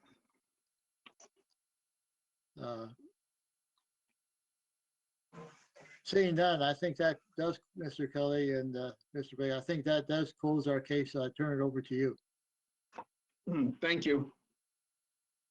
Mr. Chairman, at this time, I would make a motion for a required finding that in fact, there has been no competent evidence shown through a lawful procedure that in fact, there is any good cause to deny renewal of the liquor license for Ember or even the entertainment license of Ember. That in fact, the only lawful action tonight on the state of the information you have thus far, and that's all the evidence you're going to get from those who would have you take adverse action against the liquor license and the entertainment license. That in fact, the only lawful action is renewal of the alcohol license and the entertainment license. As I mentioned to you before, you can only deny renewal for good cause. That is not the public need standard in Ballarat. And in fact, there is no evidence to show that in fact you have any good cause to deny renewal of this timely filed renewal application. I also submit that it is clear from Mr. Powers' comments tonight that in fact each of the board members has received and acted upon ex parte communication, which is unlawful as you conduct your quasi-judicial function here tonight. That coming to you in the form of selectmen packets that have just one side of the case, that coming from Mr. Powers and those who would have you take adverse action, against the liquor license renewal and the entertainment license. That is an unlawful procedure. You cannot do that. In fact, your obligation is to fastidiously avoid any such ex parte communications, which was not done. And each selectman who is present on this call has engaged in that. And in fact, that alone suggests that your only lawful action is renewal of the license. I also note that there is absolutely no recommendation from Mr. Powers, contrary to the stated report, to the contrary, that in fact it had his findings and recommendations. As I mentioned, Valorant is not the standard. This is a standard of good cause to deny renewal. That's not the Valorant standard. This is not a new license application. This is a renewal to which the licensee has a right of automatic renewal. And last but by no means least, not a single person who provided a statement to you tonight did so under oath. That is a manifest requirement of due process to protect the constitutional rights of the license holder, and in fact is a sine qua non of a lawful procedure. You didn't do that tonight. This can only result in a single action, and that is renewal of the liquor license and renewal of the entertainment license. I would ask for the chair to rule on my motion to dismiss any pending adverse action on the liquor license and the entertainment license, and to proceed immediately to a vote to renew both licenses. Mr. Chairman, Yes, there is, he has no ability, counsel for the other side has no ability to make a motion. With respect to this hearing, if the three members of the public are still here, you can swear them in right now and ask them if the testimony they earlier gave, it's not too late. It's too late. The case is closed. You've had your shot. You don't get a second bite at the apple. If you don't follow lawful procedure, you don't get a do-over. The state of the record is clear. You have no competent evidence in front of you to do anything other than renew the licenses. Mr. Chairman, yes, Mr. Chairman, if the three members of the audience are that spoke, Mike Heffernan, Bob Cohen, and Bob Nickerson are still on, could they turn on their mics? This is wholly inappropriate. It's too late, Mr. Chairman. I'm going to follow the advice of our counsel. Your counsel is luring you into further violations of the constitutional rights of the licensee and having you act on unlawful procedure. The time to administer the oath is at the start of the hearing, not after the fact. You have stated yourself, your case is closed. It's too late. It's not too late. I'm going to take the counsel advice of our counsel. Are the three people who comment, are they here? I see Bob. Yes, I'm here, Mike Heffernan. Could you add Mike is here, Bob. Francis Rich too, please? Yes, please. And Bob. I'm here. Okay, we have three. Mr. Blake, yeah, go ahead and swear him in. And I do so by, can you help me with the procedure on that? Be sure I get it right. Do you swear to tell the truth, the whole truth, and nothing but the truth, so help you God? Yes. I do. Bob do. Nickerson, I do. Bob Cohen, I do. Mr. Chairman, your legal counsel has no proper standing to administer any oaths in regards to this proceeding. The It's chairman an administered it. unlawful practice. It's a violation of the constitutional rights of the licensee. I asked our counsel to give me the proper language. It's not being a lawyer to be sure that it's correct, which he did so. So he's done so on my request. And the three members have agreed to be sworn in. Four. Could Francis Rich, add me, please. I do. 4 members. Okay, Francis, 4 members. Mr. Chairman, no, my objection. The only one who's administered any oath is Mr. Blake, and he's not competent to do so. Mr. Chairman, administer the oath, please. Okay, to those, let me ask again, for those who testified, to swear to their testimony. Bob Nickerson, I do. By name, please, one at a time. Bob Nickerson, yes. I Mike, do. Francis, Bob Cohen, I do. I'm sorry. Bob Mike Cohen, and there's Mike Heffernan, I do. Mike Heffernan. So they're Francis all, Rich, I do. so they've all been sworn in by me then. Let me briefly No, speak.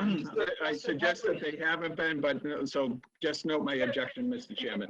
You know what, Mr. Chairman, just say, do you swear to tell the truth, the whole truth, and nothing but the truth, so help you It's, God? this is the third time around. The case is closed. The town's case, Mr. Chairman, you said is closed. It's not proper to reopen. But you haven't. Only in light of a motion that Yeah, but suggests you- that you failed to meet the evidentiary standard to deny renewal for good cause. I did not say I said I was done with my witness and we were listening to the public. We have not closed my section of the public. The chairman has stated that the town's case has closed. I'm presenting the case. That's a ruling of the chair. We can go on forever. Right? The statement again, counsel, so I get it right. I should say what? Do you swear to tell the truth, the whole Do truth? you swear to tell the nothing but truth, the whole truth, and nothing but the truth? And I ask the four witnesses to bear with me and again, attest to that, please. Bob Nickerson, I will. I did. Bob Cohen, I do. Mike Heffernan, I do. Francis Rich, I do. Now, Okay, I think Mr. we Chairman, if I may, Mr. Heffernan, you just testified earlier about being 800 feet from Ember's Restaurant and hearing music I every day. object to this, Mr. Chairman. The town's case is closed. You have made that ruling. It's not appropriate and it's not lawful procedure to reopen it now I'm for gonna a let the third council, time. It's I'm gonna let just the not council legal. proceed. Overruled, the council is allowed to proceed. Note my objection, please. Objected. Was your earlier testimony truthful under the pangs and penalties of perjury, sir? Objection. Move to strike the question. It's wholly inappropriate. The witness cannot vouch for his own truthfulness. That's for the Board of Selectmen to decide. In a lawfully noticed hearing conducted under lawful procedure with full protection of the licensee's clearly established constitutional rights. Mr. Heffernan, can you answer that question? I have an objection, Mr. Chairman. Overruled. Question. That was truthful. We said we patio in the backyard at 800 feet and Objection. That's beyond the scope of the question that was posed to sing Mr. along to the music. It's loud and clear. Mr. Cohen,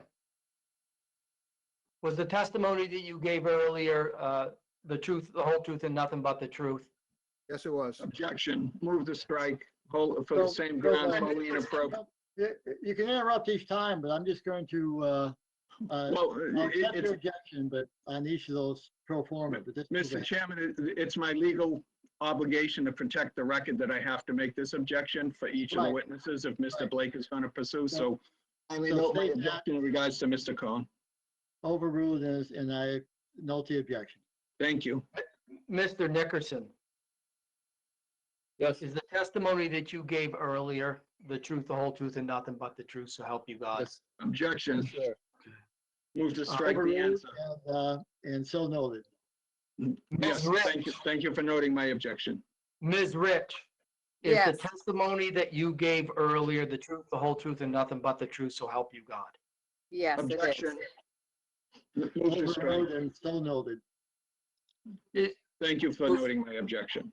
Is the chief of police still on the call? Yes, Chief, is the testimony you gave earlier the truth, the whole truth, and nothing but the truth, so help you God? Objection. yes, Move to Yes. strike. Thank you. Overruled and so noted. Note my objection. Thank you. If there are no questions from the board, I think the town will rest its case. It already did. Okay, thank you. And I Mr. Chairman, think, I have a motion pending before the body. Mr. Well, Chairman, I would suggest to you that that- the motion before the Board of Selectmen is inappropriate. It's your meeting, you make the motions, you listen to the evidence. Mr. Kelly can certainly make an argument to you, but he doesn't make motions for the board to act on. You make the motion. That's incorrect. The lawful procedure allows the No, let me, licensee to test the validity of, and the competence of the evidence that has been submitted thus far, and it falls far short of the legal standard required. Therefore, it's highly appropriate if not, for this request to be made to the board, abandon this unlawful procedure and the continuing violation of the constitutional rights of the license holders, and let's get to renewal of the license. You Right. should vote to renew these licenses. and that is coming up, according to my procedure. Everyone's had a chance to speak. They entertain a motion to close the public hearing. And Mr. Chairman, I have not had the opportunity to present my side of the case, the I licensee. thought you did. No, sir. This was a motion that suggested the information produced Okay, during this well, let's- proceeding was far Let's short. move- All right, let's move on. Go ahead and present your case then, because I'm not going to, the motion will be done after we close the public hearing and when we discuss it within the board. Okay, no, but kindly note my objection. I'll proceed. So noted.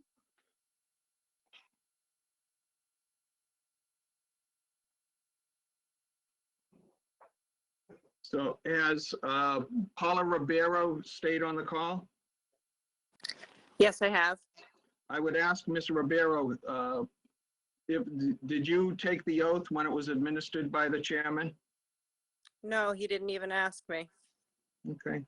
Mr. Chairman, would you administer the Chair, oath to Ms. I will. Ribeiro, please? Ms. Bear, do you swear you told, I lose track of that. Do you swear to tell Your testimony, help me again? Do you Think about swear to the- tell the truth? Do you the whole tell- truth? okay, you swear to tell the truth, only the truth? Yes, and- I and do. nothing but the truth? And yes, I did. Okay, thank you. And is Rebecca Cox still on the call?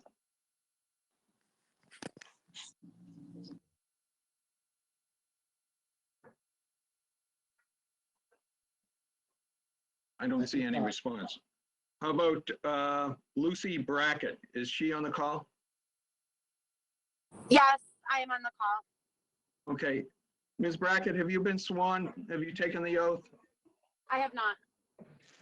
Mr. Brackett, do you swear your answer is truthful and you tell the truth and only the truth, nothing but the truth? I do, Mrs. Brackett. Mrs. Brackett, sorry. Thank you. I have limited information. Mrs. Brackett, do you have information you'd like to share with the Board of Selectmen regarding the matters that are the subject of the hearing, the proceeding this evening? I don't have anything specific. I will say it's been very difficult to listen to the distaste coming from a town that I have lived in for 35 years. That I have watched my family create businesses in and pour blood, sweat, tears, money, time, family sacrifices into this town. And to see our hard work go so unnoticed and disrespected by a very small portion of loud people, to take away from the joy, the work, the employment, the pride in the entrepreneurial spirit and what it brings to the community and what it brings to the employees. I, as Mrs. Brackett, get to see the behind the scenes of the work that is done, the respect for the community, the investment financially and emotionally, mentally, towns, town-wide, community-wide. I get to be the lucky one at the baseball fields and walking down the street that have people come up to me and share their stories of what the restaurants mean to them. And I'm also the one that has seen what I see as a very hurtful experience by some townspeople and town officials that have made it their point to cause disrespect, chaos, and untruths in their path. And this has been really difficult to listen to. I wasn't planning to speak, but I was called on, and I have had a very difficult time just hearing the disregard for the livelihoods of not our family, but so many that these businesses contribute to. Even the disregard, honestly, from Mr. Black, or Mr. Blake, I'm sorry, just referring it to like a pizzeria, like it's just some spot, you know, that causes a lot of trouble. I take offense to the disregard for the disconnect of what we represent and how well we represent what we do. So I guess I'll leave it there. Again, I wasn't planning to speak, and you can probably hear the emotion in my voice because I have been in it and I have been outside of it enough to see our family and our hard work really just disgustingly disregarded by just a few of the same people that make it their job. I did find it interesting that earlier the person that was speaking on the call and had a lot to say then said didn't have enough time to kind of deal with it. Well, if you're investing, you know, if someone's investing themselves in dragging our businesses through the mud, then that person or those people should also have the investment in, you know, having the details correct, because this isn't just a game. This is a lot bigger, and it's been really difficult to listen to. Thank you, Ms. Brackett. I have no further questions for Ms. Brackett.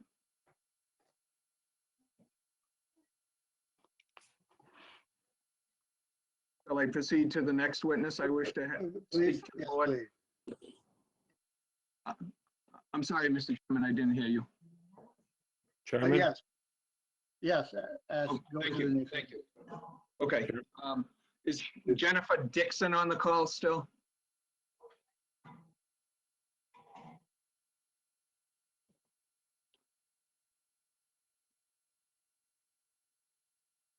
I don't see her. Okay.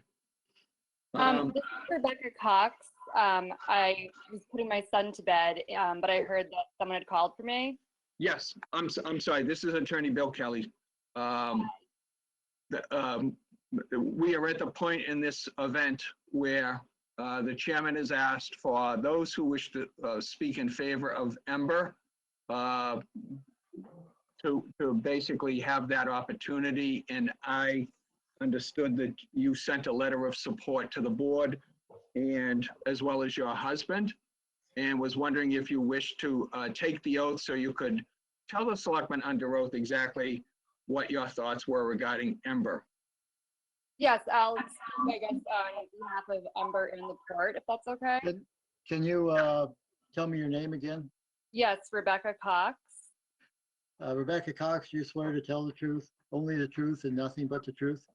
I do. And so, Ms. Cox, C Street. and Ms. Cox, you sent a letter of support of both Ember and the port to the Board of Selectmen, and your husband did as well? Just I did, yes. Oh, just you did, okay. And could you please tell the board when you sent that letter, if you remember? I mean, it was, I have the letter in front of me. I don't have the date on it. It was a few weeks ago, right? Sort of when this all came out. End of March, mid-March. Okay. And did you have a chance to review the selectmen's packet that was posted online in regards to the, I believe it was dated March 22nd, 2021? I did. I looked through it. Yes. Was your letter included in that packet? I did not see it. And what does your letter say, if you would please inform the board, so they have the full and complete truth about this?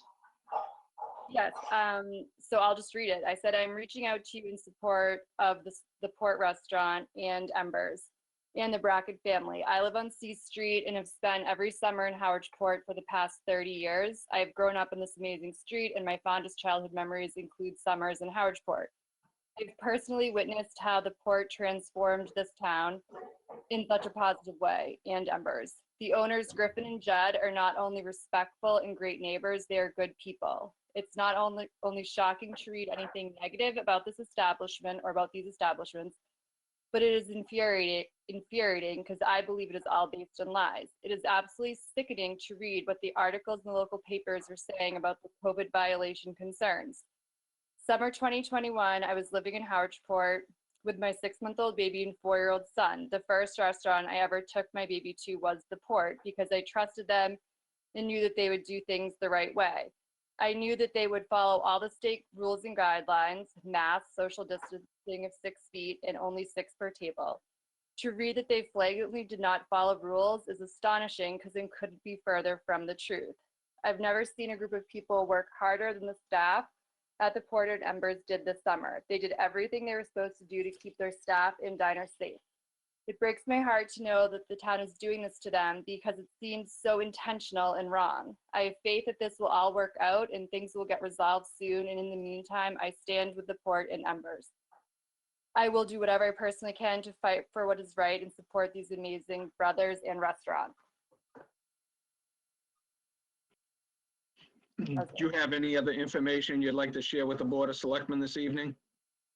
I don't, just everything that I said in the letter, and I just feel that this is really wrong. And again, like I said in the letter, I feel like it's intentional, and it's really disappointing and upsetting to see. Thank you, Ms. Cox. I have no further questions for Ms. Cox. Thank you. Mr. Chairman? Yes, please. I will note for the record that Attorney Kelly objected to the fact that he was not given a list of witnesses. We haven't received a list of witnesses either. So just for the record, neither side did that. Okay. Well, just for the record, Mr. Chairman, that we were never asked for one.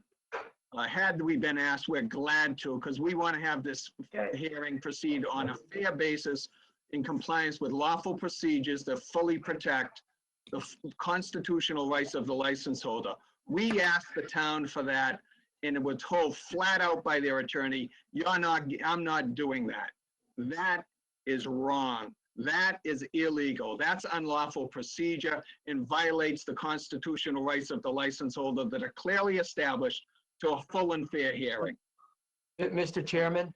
I think that our council react to that, because I think that's a mischaracterization of what the timing allowed us to do. But go ahead. The Administrative Procedure Act 30A says under Section 11, number 2, unless otherwise provided by any law, agencies and selectmen, while they're not agencies, we do operate by the same rules, need not observe the rules of evidence observed by courts, but shall observe the rules of privilege recognized by law, attorney-client, work product, and the like. Evidence may be admitted and given probative effect only if it is the kind of evidence which reasonable persons are accustomed to relying on in conduct of serious affairs. Agencies may exclude unduly repetitive evidence, whether offered on direct or cross-examination of witnesses. As I've been saying all along, we are not subject to the rules of evidence. Mr. Kelly, if we were in a court, he is 100% right. Mr. Chairman, where is council going this? It's just. Well, that excuse me. With irrelevant Let me points. ask. He's interrupting my let me ask you, presentation.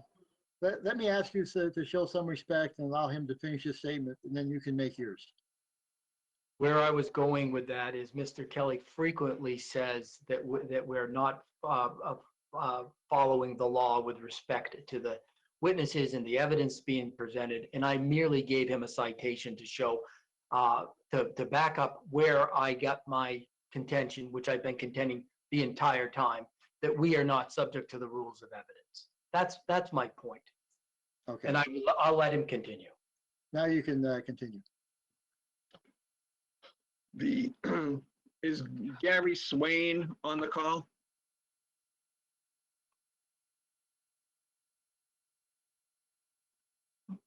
Trying to.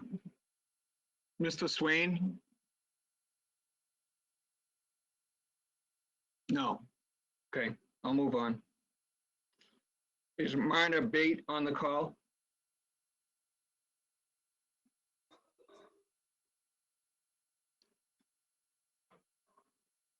Marna Bate on the call, please. Okay. See, no, yeah, move on, please. Yes, sir. Is, how about Gary Sawin? I may have mispronounced his name and misled him.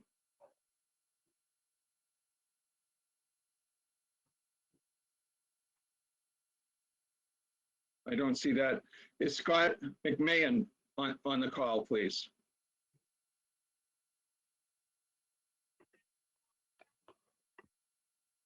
Scott? I'm here.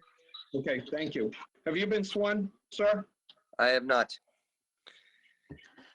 I'll do that now. Scott McMahon, do you swear to tell the truth, only the truth, and nothing but the truth? I do. Mr. McMahon, where were you employed? Ember.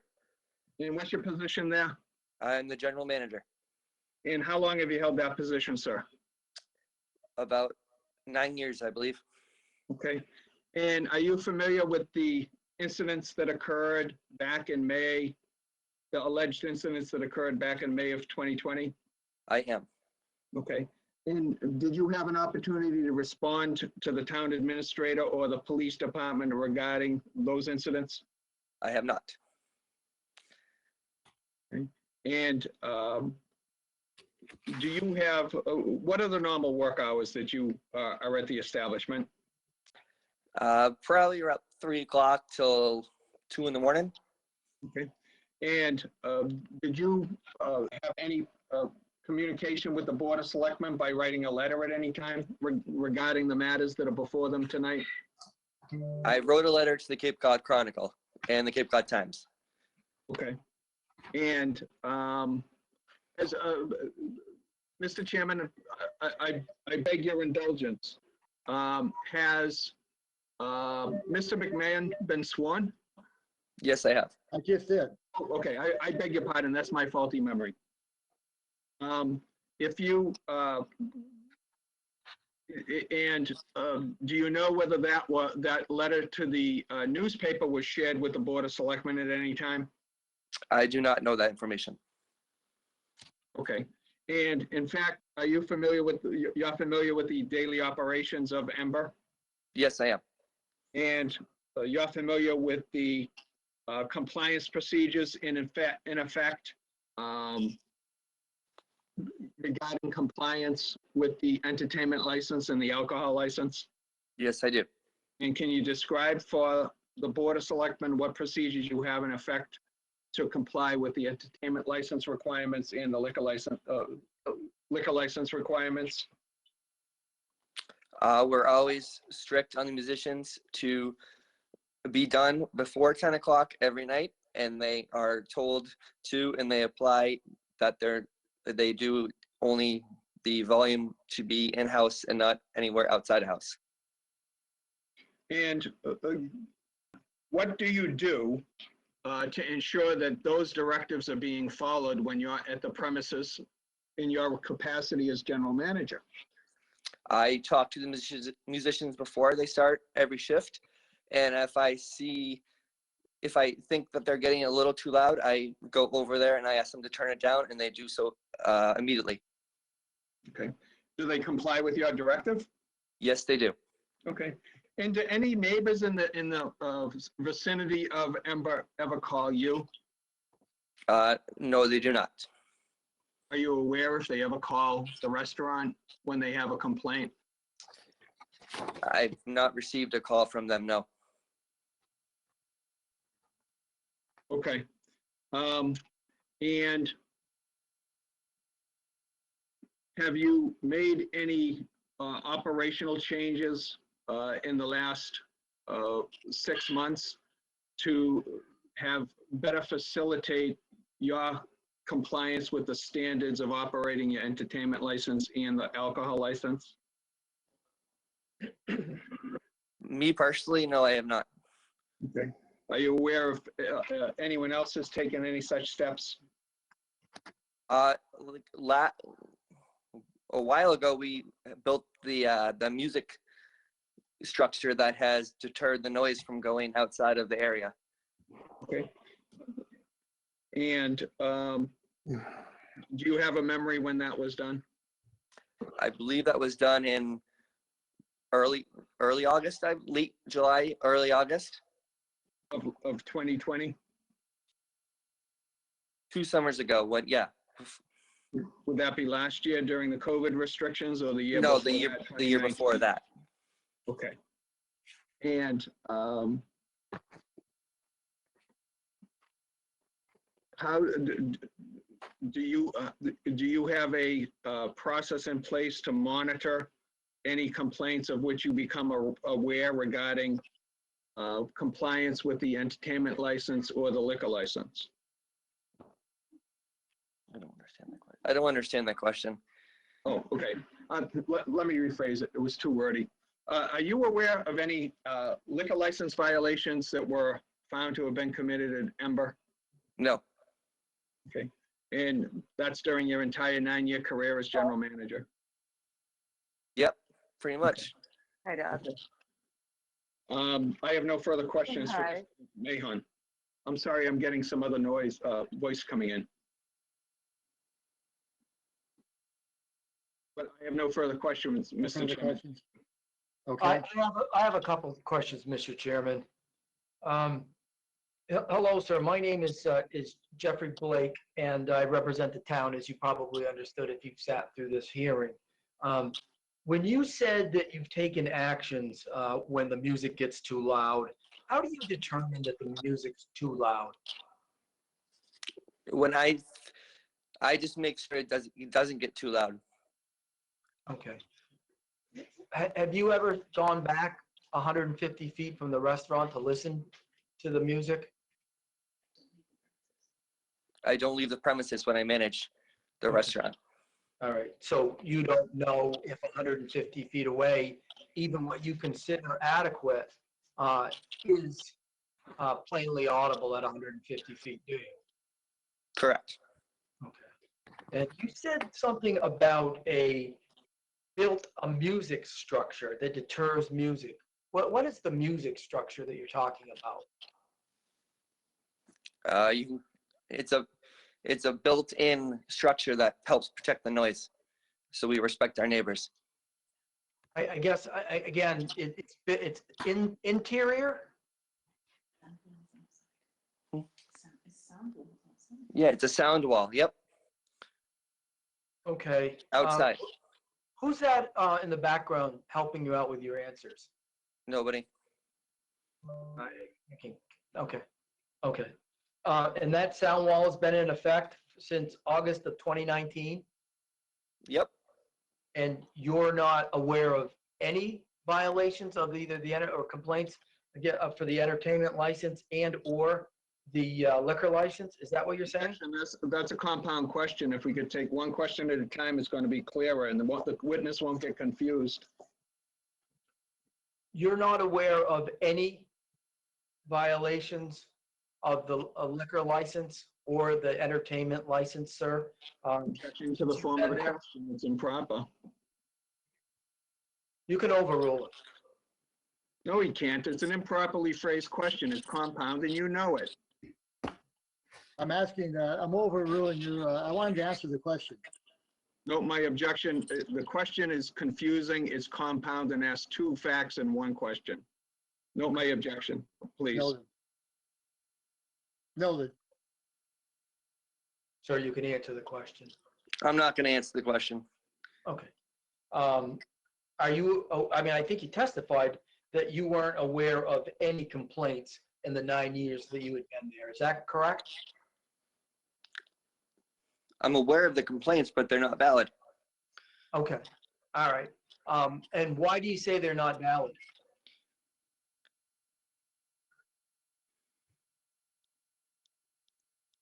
Because we follow all the rules that we stand by.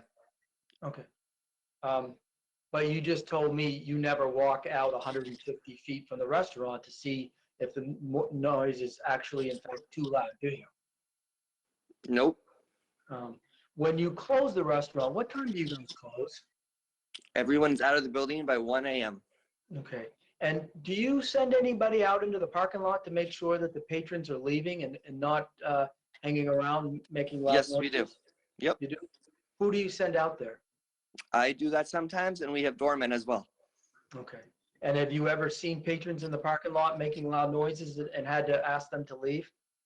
No, sir. Never. Nope. Okay. How many days a week do you work there? I work 6 nights.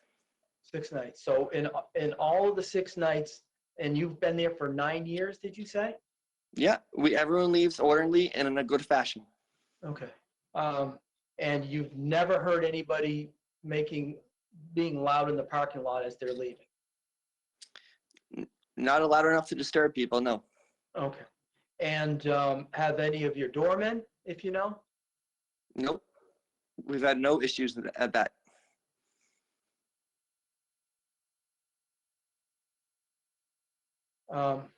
Okay. I think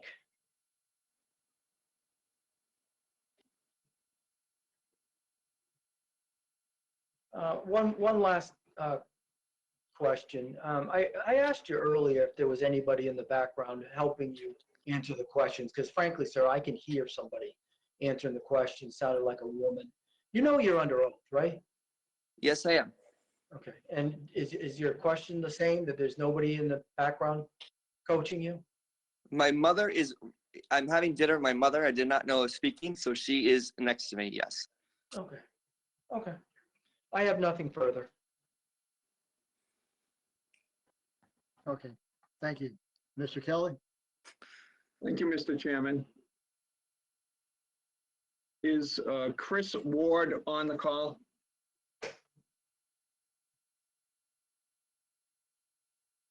Chris Ward?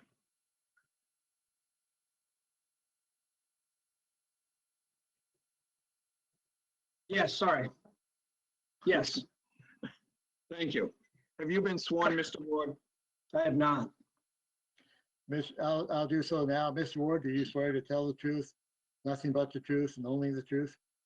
I sure do. So, Mr. Ward, are you familiar with the Ember Restaurant? Very familiar, yes. Okay. And how long have you been familiar with Ember? Since it opened. Okay. And what's the nature of your familiarity with the Ember? Are you a patron? Are you? I am a patron, yes. Do you live in the vicinity of its operation? Yes, I live on C Street, which I wouldn't consider necessarily in the vicinity, but as someone asked earlier, it is walking distance, so yes, I guess I am. Okay. And have you had any correspondence or communication, telephone or email with the Board of Selectmen or any other representative of the town regarding Ember?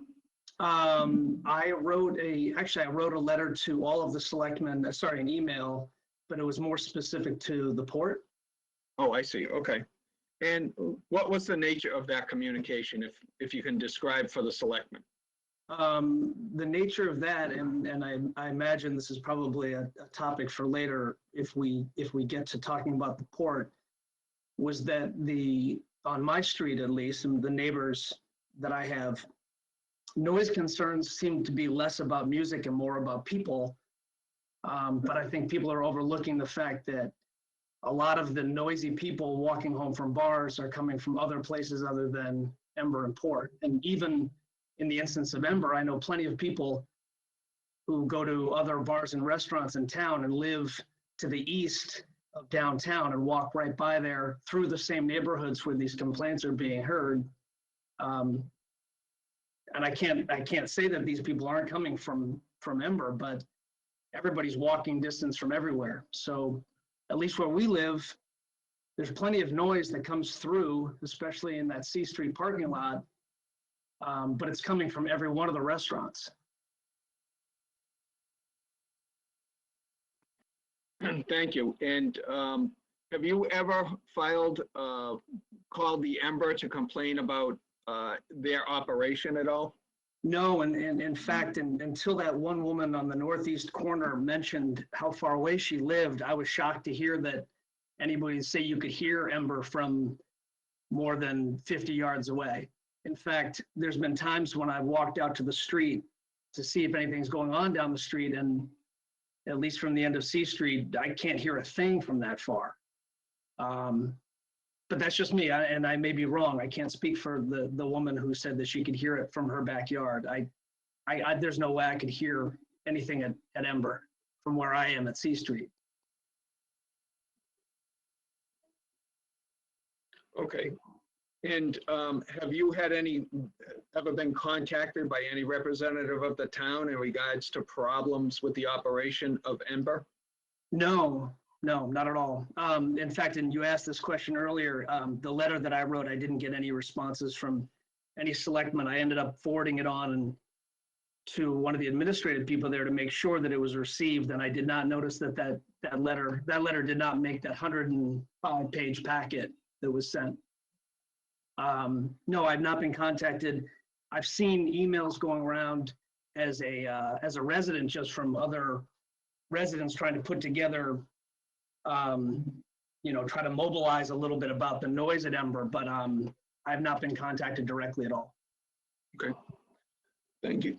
Thank you very much. I have no further questions for Mr. Ward. Briefly, Mr. Chairman? Yes. Good evening, Mr. Ward. As you probably know, my name is Jeff Blake and I represent the board. So I've got just a couple of very quick questions. Sure. I think you agree that that there is noise from people, but you're not sure exactly if they're coming from Ember or if they're coming from another restaurant, correct?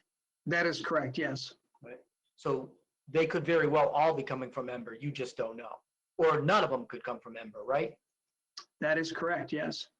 Okay. I know that in our neighborhood, and again, this is more relevant to the port, I know people who have had their ordered Uber or Lyft drivers that have been told that they should get them picked up. They should meet their driver in the C Street parking lot, but they're over at, Three Monkeys, or they're at Hot Stove, or they're at Perks.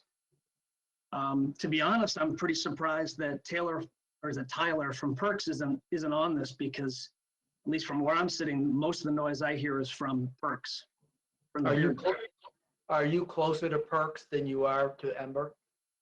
I'm closer to the port, and then Perks, and then Ember. And most of the noise, at least the entertainment noise I hear is from Perks, from the beer garden.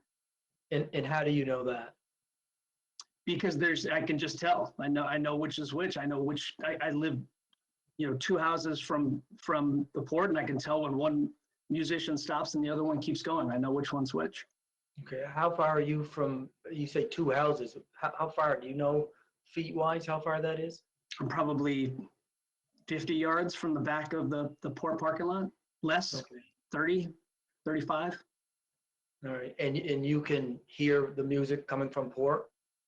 I can hear music from both places, yes, port and the beer garden, Perks. I Okay, cannot hear a thing. If it's quiet there, I can't hear a thing from Ember, even if I'm standing out on Route 28. Okay, and you can distinguish the different noises? From between Perks and port? Yeah. Yes. And Ember? Well, again, I've never heard anything from Ember, so I can't really say. Okay, but I guess my question is, how do you know you're not hearing anything from Ember? You can distinguish the various noises? Yeah, I could tell if something was coming from that far away. I can't. Yeah, there's no way I could hear anything from Ember where I am. I mean, they would need to have a concert there for me to hear it. And how far away are you from Ember? I don't know, a little less than a half mile. Okay, all right. I have no further questions, Mr. Chairman. Mr. Chair, Mr. Kelly? no, this would be Michael McCaskill. Michael?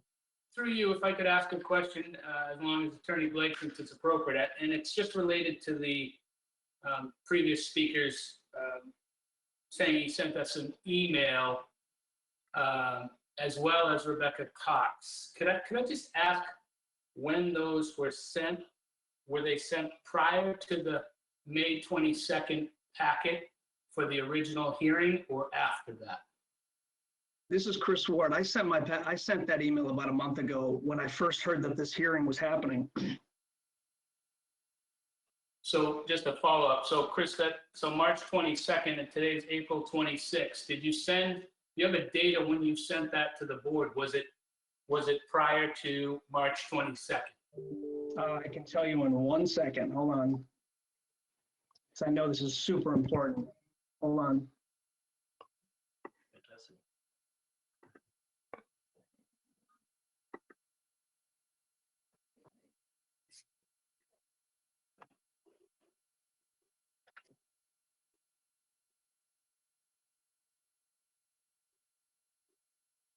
Stand by, hold on.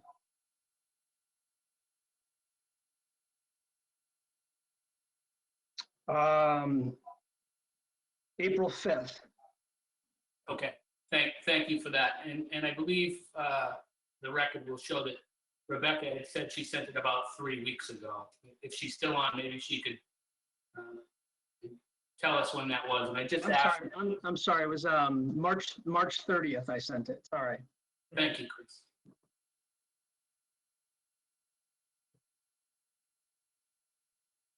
Can I ask Rebecca's still not on, and that's fine. I believe we can get that from the transcript. I believe it was 3 weeks ago. Thank you. Quick question while I'm on, is Perks or Beer Garden also going through the same process?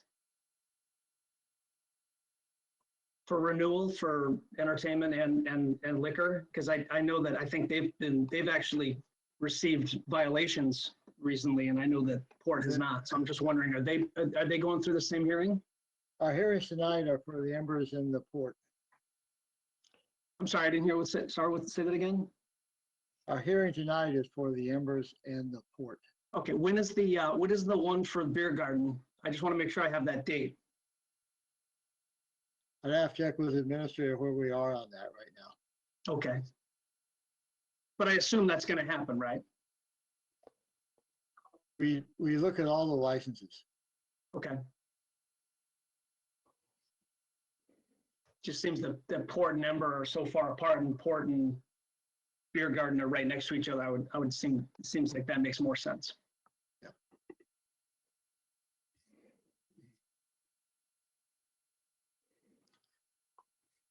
Mr. Kelly, I think I hope we're getting close to the witness list. They're kind of reflecting telling the same story at the moment. Well, I don't think that's so. I think each witness I've called added a different perspective, Mr. Chairman, but directly to your point, I don't believe I have any other witnesses that I wish to call to present to any further information to the board this evening regarding Ember. Okay.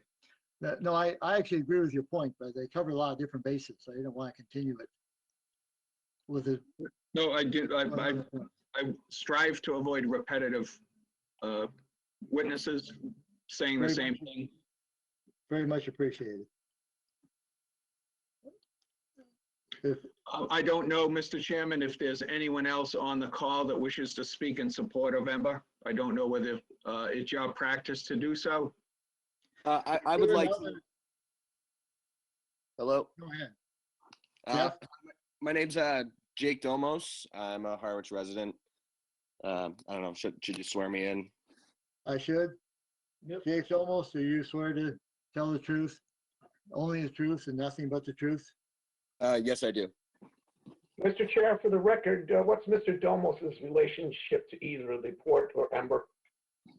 Thank you, Don. Could you answer that, please? No problem, Don. I've worked for the Brackets at Ember and the Port for over 10 years now. So I feel like this whole entire process has been, it's really hard to watch. Like, all of your selectmen's body language is seeming so frustrated. It's like, we are doing everything we can to run respectful, good businesses. I used to bartend. Last year, I was literally just the COVID police. Like, Larry, you were quoted saying that we ignored COVID completely. That was just so wrong. And I just gotta second everything Lucy said and just let you guys know how disappointing it is as a Harwich resident to see the way these two businesses are being treated. So that's all I'd like to say. Thank you.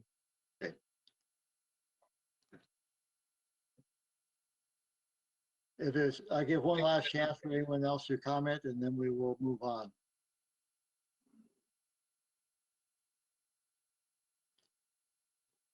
With that, check with Jeff. I think we've heard testimony from all the needed parties. If you agree, I would ask for a motion to close the hearing. I think, Mr. Kelly, would you agree with that? Attorney Kelly? Agree with what, the chairman's request for a motion to close the hearing? Yes. No. That you've presented all the evidence that you want to present tonight. Yeah, I've indicated to the chairman that we have no further witnesses that we care to present. Okay. Then, Mr. Chairman, you can entertain a motion to close the public participation portion of the hearing and move to deliberation. Larry, Yes. I move that we close the public hearing portion. Second, And Don, you seconded? I did. No further discussion. I'll take a roll call then. Are you guys, Don? are you talking about port? Sorry, this is Chris Ward again. Are you talking about port separately, or is it being lumped in as part of what's going on at Ember? This is for Ember. Okay, is there a separate discussion going to happen about port? The next hearing will be for port. The next hearing, that won't be tonight?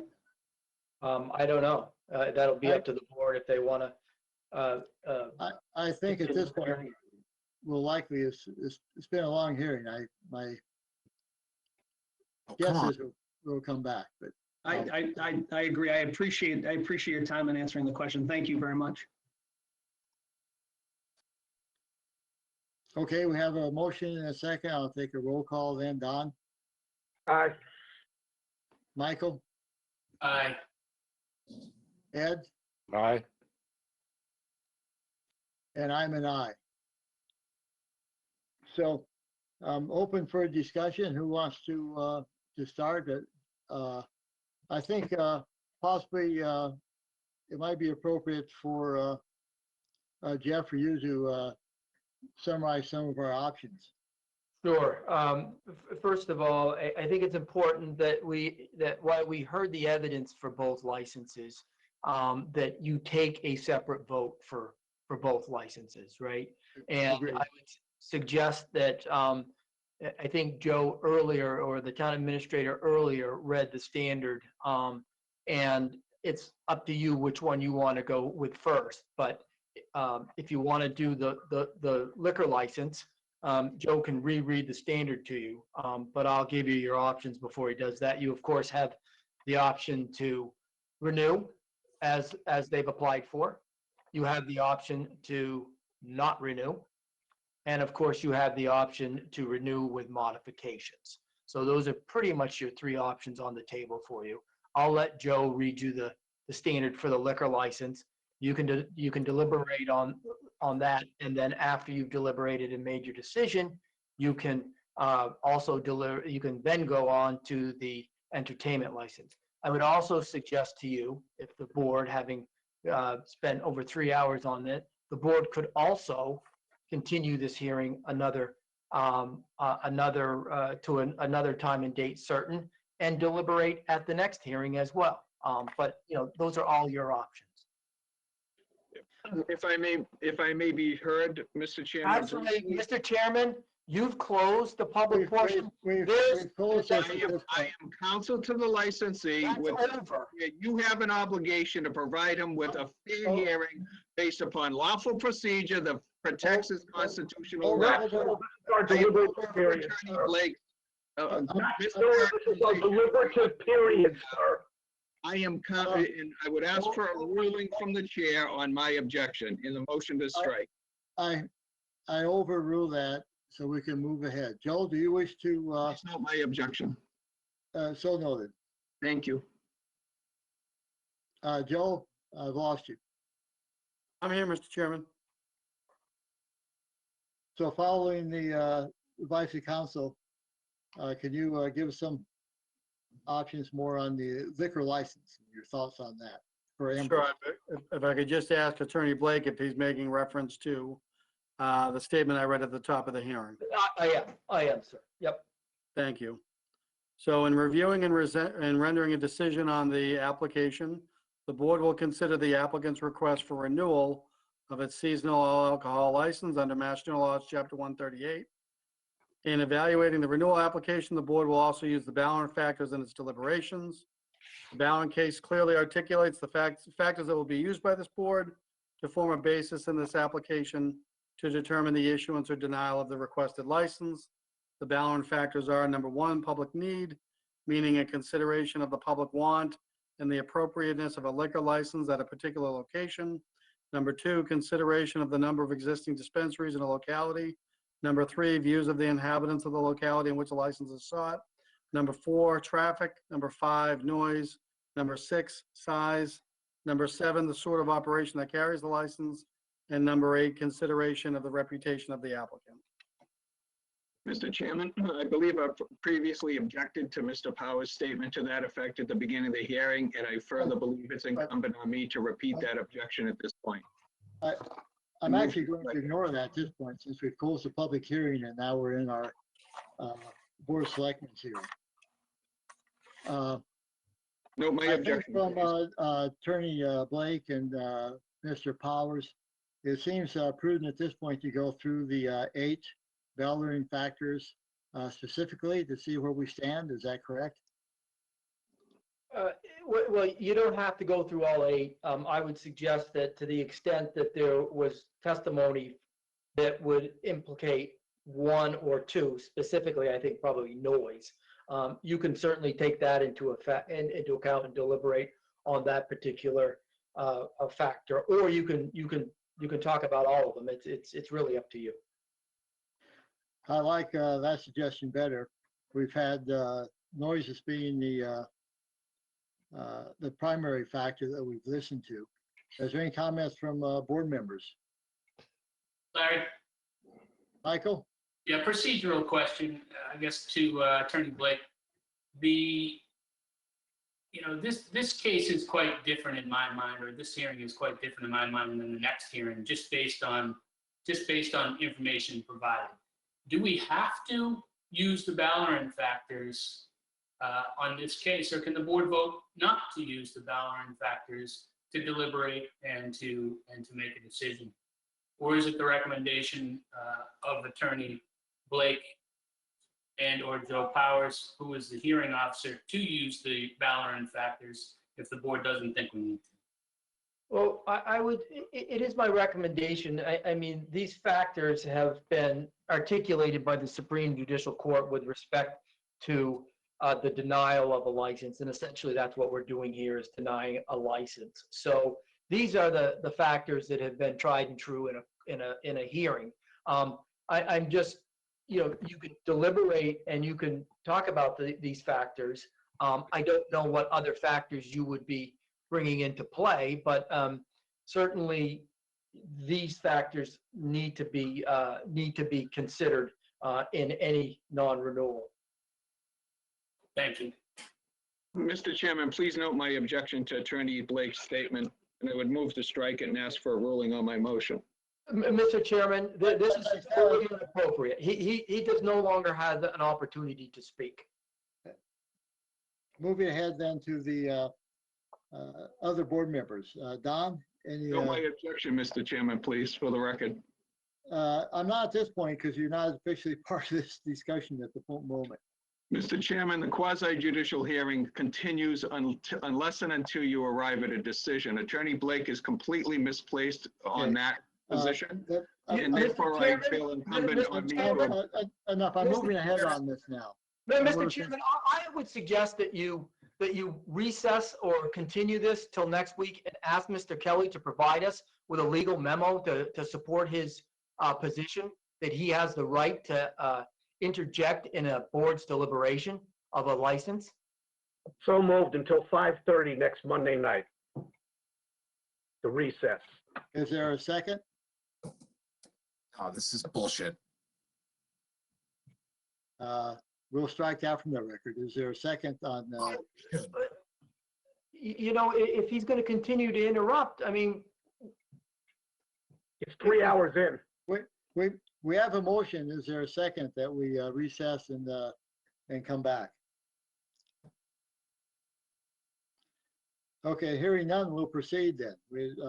Mr. Blake, we don't have a second on that. No, it's 100% up to you, but I just, the continued interruption is not appropriate at this stage in the proceeding. Well, I'm not going to accept any more interruptions, Mr. Kelly, so we'll leave it there. If you do, I will immediately recess and we'll come back, and that will cost us all time and effort. Don, do you have any comments on the noise issue then? I retain my right to ask, make some comments later. Okay, Ed? Well, it occurs to me we have several issues that we need to make motions on. One, the issue of the liquor license, one, the issue of the entertainment license, and one, the issue of any potential discipline over the complaint from last summer. Is there any, do we take these up separately? I'll let Mr. Blake, if you, my understanding was we take up certainly the liquor and entertainment separately. Is that correct? We haven't talked about previous complaint. I would suggest that you take each up separately, and we get a separate vote out of each one. Okay. Okay. Ed? Well, you know,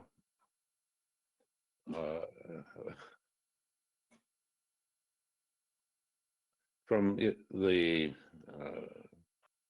evidence, the letters that we've received, reports from our noise committee, noise is an issue.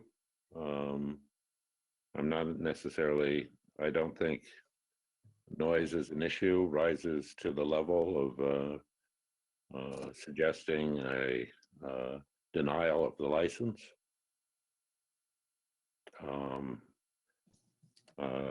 And I'm not necessarily sure, given the conflicting evidence we have about whether the noise is purely music noise, which would indicate we should take care of it when we consider their entertainment license, or whether it's sort of also includes sort of the operational noise of that happens at the time when the establishment closes and patrons move off into the neighborhood. If that's the noise we're considering, then making certain recommendations or conditions on their license would seem appropriate. Those are just sort of my general thoughts right now. Would like to hear what some of my fellow selectmen feel. Okay, Michael, you wish to comment now? Yes. So I guess are we focused on noise at this point? Yes. Well, that was one of a couple I guess Ed had, but noise will seem to be rising to the top. I'll take a different approach. I'm going to start at the beginning. I want to really thank everyone that talked tonight, and apologize up front, except for Mr. Kelly, because often I got lost because of the objections, but I understand what he's doing. as far as the violation goes, the violation was, I think, it was a violation. But I also sympathize with this business. COVID has been very tough on a lot of businesses. And I think that there was a certain amount of frustration. And I listened to Paula's, sorry, I'm not going to know the last name, but Paula's testimony, which was the most striking to me because she was the person on duty. And she swore to tell the truth, the whole truth, and nothing but the truth. Took us a while to get there, but she, her testimony meant something to me. And she was on duty, and I understand listening to other restaurant owners in other towns and how they're doing things. I understand what she was saying as far as how she was delivering the food and delivering the beverages to me. Absent which we didn't get into, and I'm not sure that it's appropriate to get into, but the social media post about the Harwich Tea Party. Absent that, this was a violation, and they were found guilty of the violation. But I'm not willing to punish them for that violation with anything more than a warning. And again, COVID, it happened to be their turn. And if we polled all the businesses in our town and asked how many people got a COVID violation on one level or another, I think it's probably going to amount to a whole bunch. So my own perspective is, as far as the COVID violation goes, I'm not willing to punish them on that. I'm also not willing to take away their liquor license. For this violation and for the testimony that we received tonight, I'm not willing to make any motion or support any motion that includes taking away their liquor license. As to Lucy Brackett's testimony, a lot of it I agree with, but I think it goes both ways. And I think that the board, as a local licensing authority, has the responsibility to act on resident complaints. And I think that the attack on board members, and as we talk and the attorneys objected to everything, I couldn't help but get a flash on my email that Attorney Tomlinson was trying to present to the board, for the record tonight, 250 emails. My questions for, I believe it was Mark and Rebecca, on the emails, the town did receive emails, but they were in blocks. They were in blocks that were sent to the town, and they were in blocks sent to the town after the original hearing date and after the board received its packet. And on that note, there was several emails from several people on both sides, for and against, complaining about noise, complaining about drunkenness, complaining about whatever they were complaining about. It was on both sides. So there has been a giant division.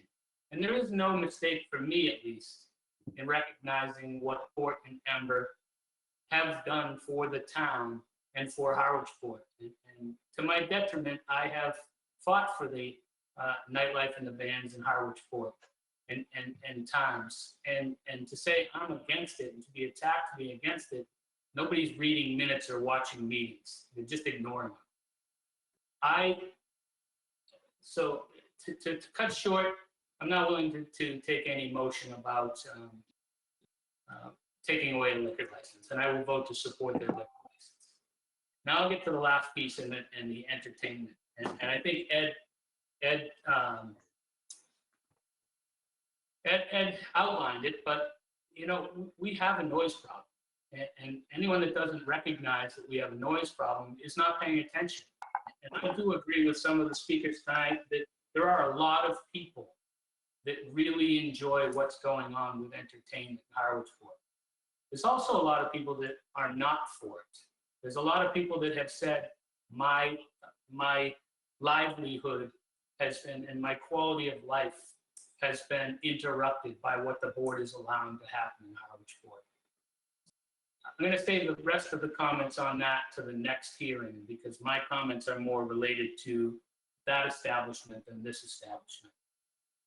I asked the question and it was answered prior to this meeting. There was no noise violations this summer for Ember, none. Tonight's testimony unfortunately, doesn't demonstrate that there's a problem at Ember. It just doesn't to me. So I'm going to have a hard time supporting anything that's unrealistic. I do believe that the board has a noise problem that we have to address. There's several people on this meeting tonight that have been very vocal and very involved in the Noise Containment Committee. There's recommendations that have come out of the Noise Committee. We have been accused by several people of dragging our feet on that. And the only thing I will point out is we are in the middle of a pandemic. We all have our own lives. We all have our own businesses. And we may not be as timely as we should on this. But prior to the lawsuits being filed, that was coming forward for the board to discuss noise in all of Harwich Court. And I want to make sure that we continue to drive that forward, because that's not specific to a business. Looking back the past few years, these businesses have evolved, and maybe a little bit further than they should have in Harwich Port, because the original public hearings on what we granted for entertainment licenses do not match what we've been presented with today. But is that a decision that we make on one business tonight? Or is that a business that we make, or on this hearing in particular? Or is that a decision that we make across the board? And those are my thoughts, and I reserve right to make more comments after other speakers. Thank you, Michael. Don? Yep. Through you, Mr. Chair, to the town administrator, the current licenses, both liquor and entertainment for Ember, are conditioned in what way in terms of time and outside, inside?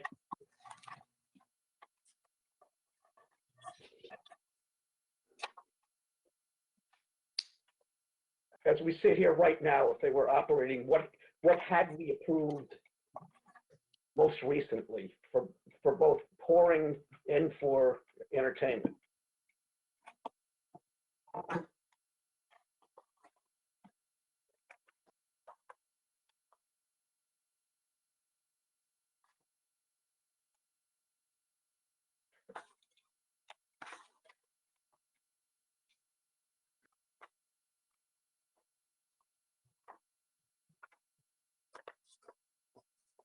So what I have presently in the packet is the memo on seasonal entertainment renewals. I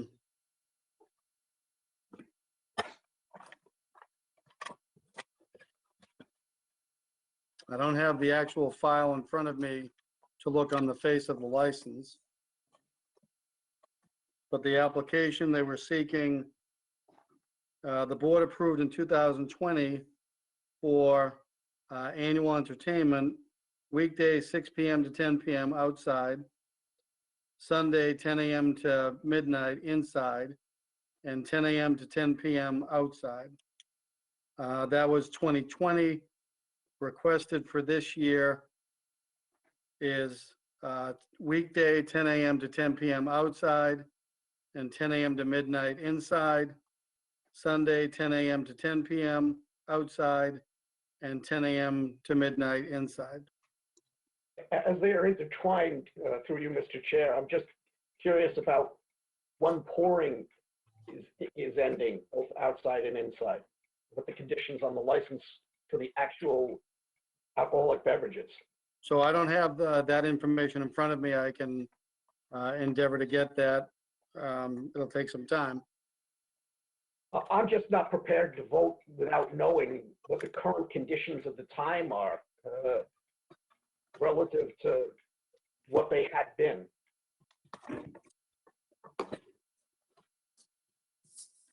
Okay, Don? Can I ask a question? Pardon? Could I just ask a question?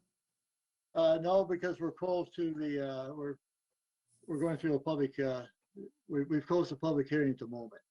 Okay. Does the rest of the board feel we need additional information, that we should resume the hearing then when we get that? Larry, I think my question is, I think I know where Don's going with this. When these restaurants were originally approved, the outdoor bars didn't exist. They were added after the fact. Don, is that where you're going with that? Yeah, because ultimately that was a relief that we granted, but it wasn't a permanent condition that we anticipated carrying forward. That's why I particularly want to know what it was that we had originally agreed to. Because the noise is intertwined between the serving and the entertainment. You can't take one without the other. And all I can tell you, Don, is we approved in 2018, February 26, 2018, we approved the revised site plans. The revised site plans would have shown the bars. What we never really went through is any exercise on exactly what you're talking about. And I know on the other establishment that we're going to talk about, that again, that entertainment license was granted May 8th of 2018. And that was a very specific criteria that the applicants put forward. And we actually had them come back and they verified on tape that they were only going to do X and Y, and now this has morphed into something that's completely different than what we approved. But as far as the outdoor bars go, that was outside of our purview on permitting, and all we did was after the fact, after they were built, approve the revised site plans. Right. I'm not sure that it makes sense to come back, but I will leave that to the board. A fair amount of anxiety has been created over this. Both with the residents and the applicants. This process is daunting, to say the least, for the people that were online tonight that wanted to speak. And going forward, I hope we can come up with another way. But if it's the board's pleasure to wait a week to make a decision, then we can wait a week to make a decision. Ed, and then I'll comment. I'm fine with going either way. To make the decision tonight or a week from tonight, I'd actually personally like to continue to plow ahead and take care of both these hearings tonight. As I would. I think at this point, the focus of our complaints, I agree with Don, there's different contributors to that, but it's the noise issue. And we always hope that there will be good communication and work together to modify the noise so that it's acceptable to all. I'd be in favor of moving ahead if certainly I don't see a reason to dig into the liquor license, but I would like to ask your suggestions on what we can do to help limit the noise. I know Mr. Cohen has got some suggestions on house music, and I think, Joe, they actually requested a later closing this year in their license for music.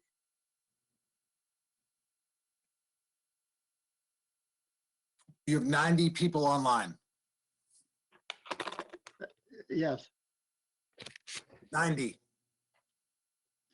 I think we gave a chance for everyone to comment before we close the public hearing. Did not. Not even close.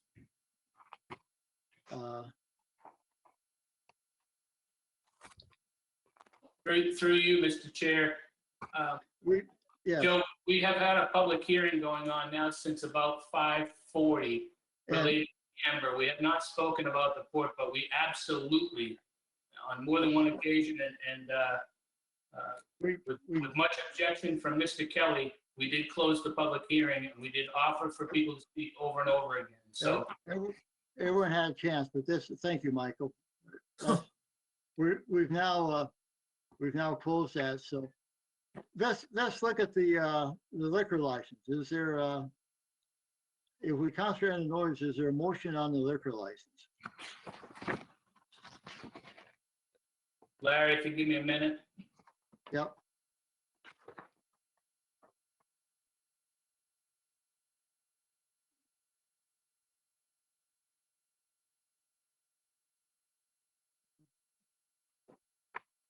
Okay, Larry, I move that we move to approve the seasonal all alcohol license for Ember Restaurant for 2021, consistent with last year's times and any and all other restrictions put on the license. Is there a second? Second. Any discussion? Again, Larry, until I know exactly what those times were, I'm not prepared to vote for this. If I had certainty, I would.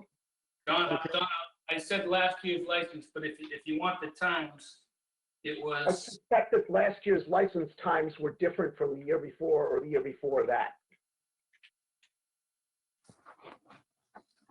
Okay, but we do have a motion now based on last year's times, and we have a second. And Appreciate indoor and comments, outdoor. Ron. And indoor and outdoor restrictions, Michael, is that? yes, the motion? All existing restrictions. All existing restrictions. There's no other discussion. I'll take a roll call. Ed? Aye. Don? No. Michael? Aye. And I'm aye. Let's move then to the entertainment license, and this is the one that I think we have some more options to consider.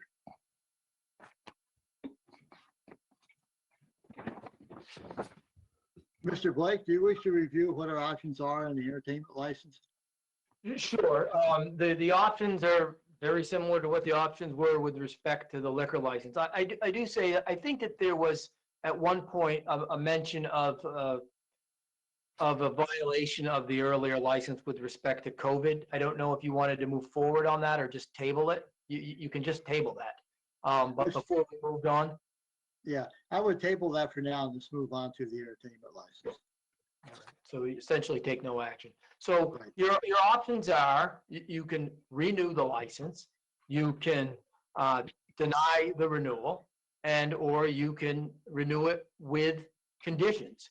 I think that it's important for the board to know that a entertainment license is a little bit different than a liquor license. An entertainment license is what is known as a so-called shall issue license. And if you bear with me for a second here, the board can deny a license, right? The standard is that a license must be granted unless the board finds that the license taken alone or in connection with other licensed activities on the premises would adversely affect the public health, safety, or order because it could not be conducted in a manner so as to A, protect employees, patrons, and members of the public inside or outside the premises from disruptive conduct, from criminal activity, or from health, safety, or fire hazards. B, prevent an unreasonable increase in the level of noise in the area caused by the licensed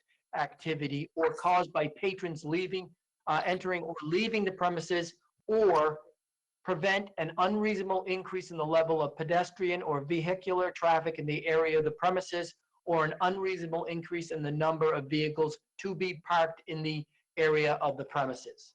So it's a shall issue, and the burden of proof is on the board to show that the license wasn't issued because of one of the factors that I just outlined for you.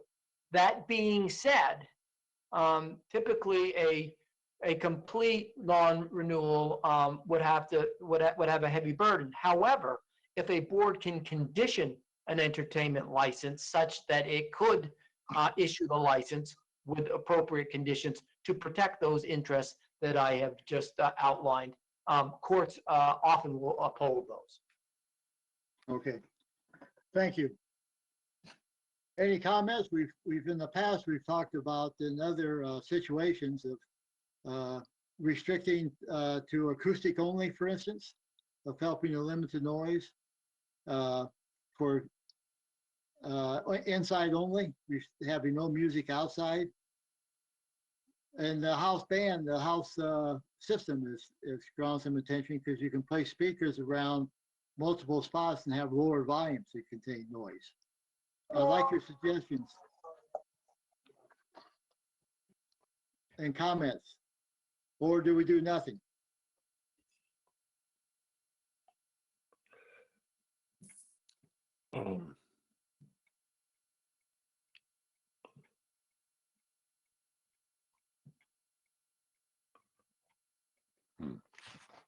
Ed, were you going to say something? Well, no, I'm still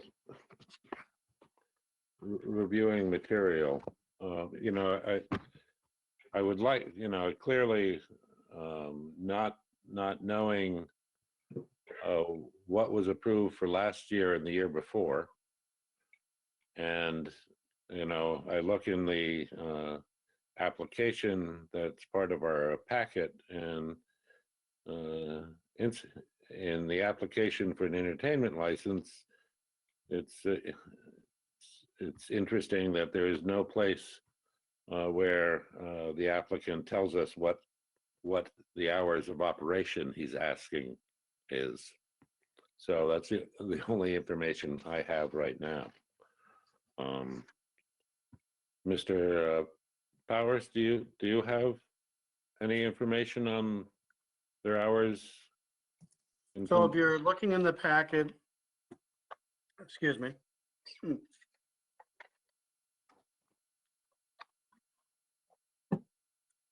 If you're looking in the board's packet and you found the applications, you should see right before that the memo from staff.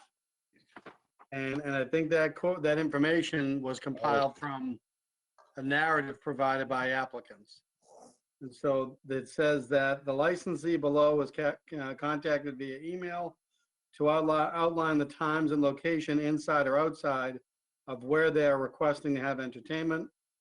All information below is emailed directly to staff. Included below is what the board voted in 2020. And so for Ember Pizza, for 2021, they're requesting weekday, 10 a.m. to 10 p.m. outside, and 10 a.m. to midnight inside. They are requesting Sunday, 10 a.m. to 10 p.m. outside, and 10 a.m. to midnight inside. And they are requesting that would be for recorded or live music with amplification.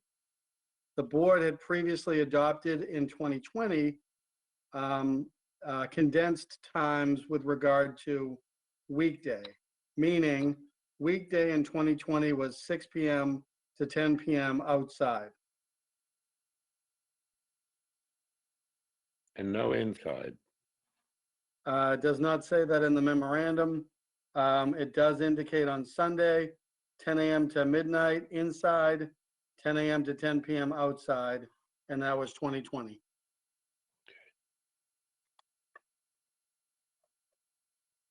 And those were both amplified? It doesn't indicate that in the memorandum. If I may, Larry? Michael, please.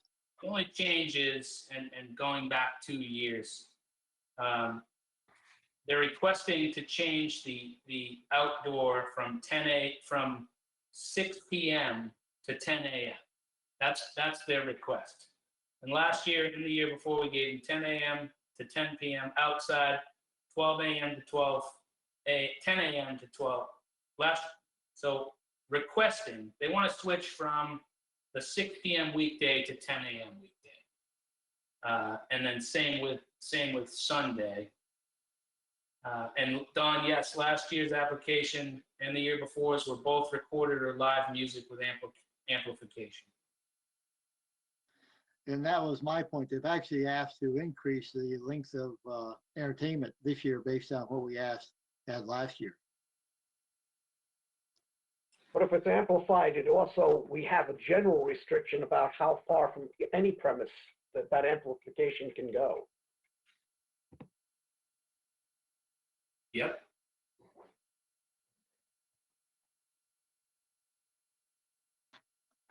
So what's your, where are you going with that, Don? Are you trying to suggest we should restrict the amplification?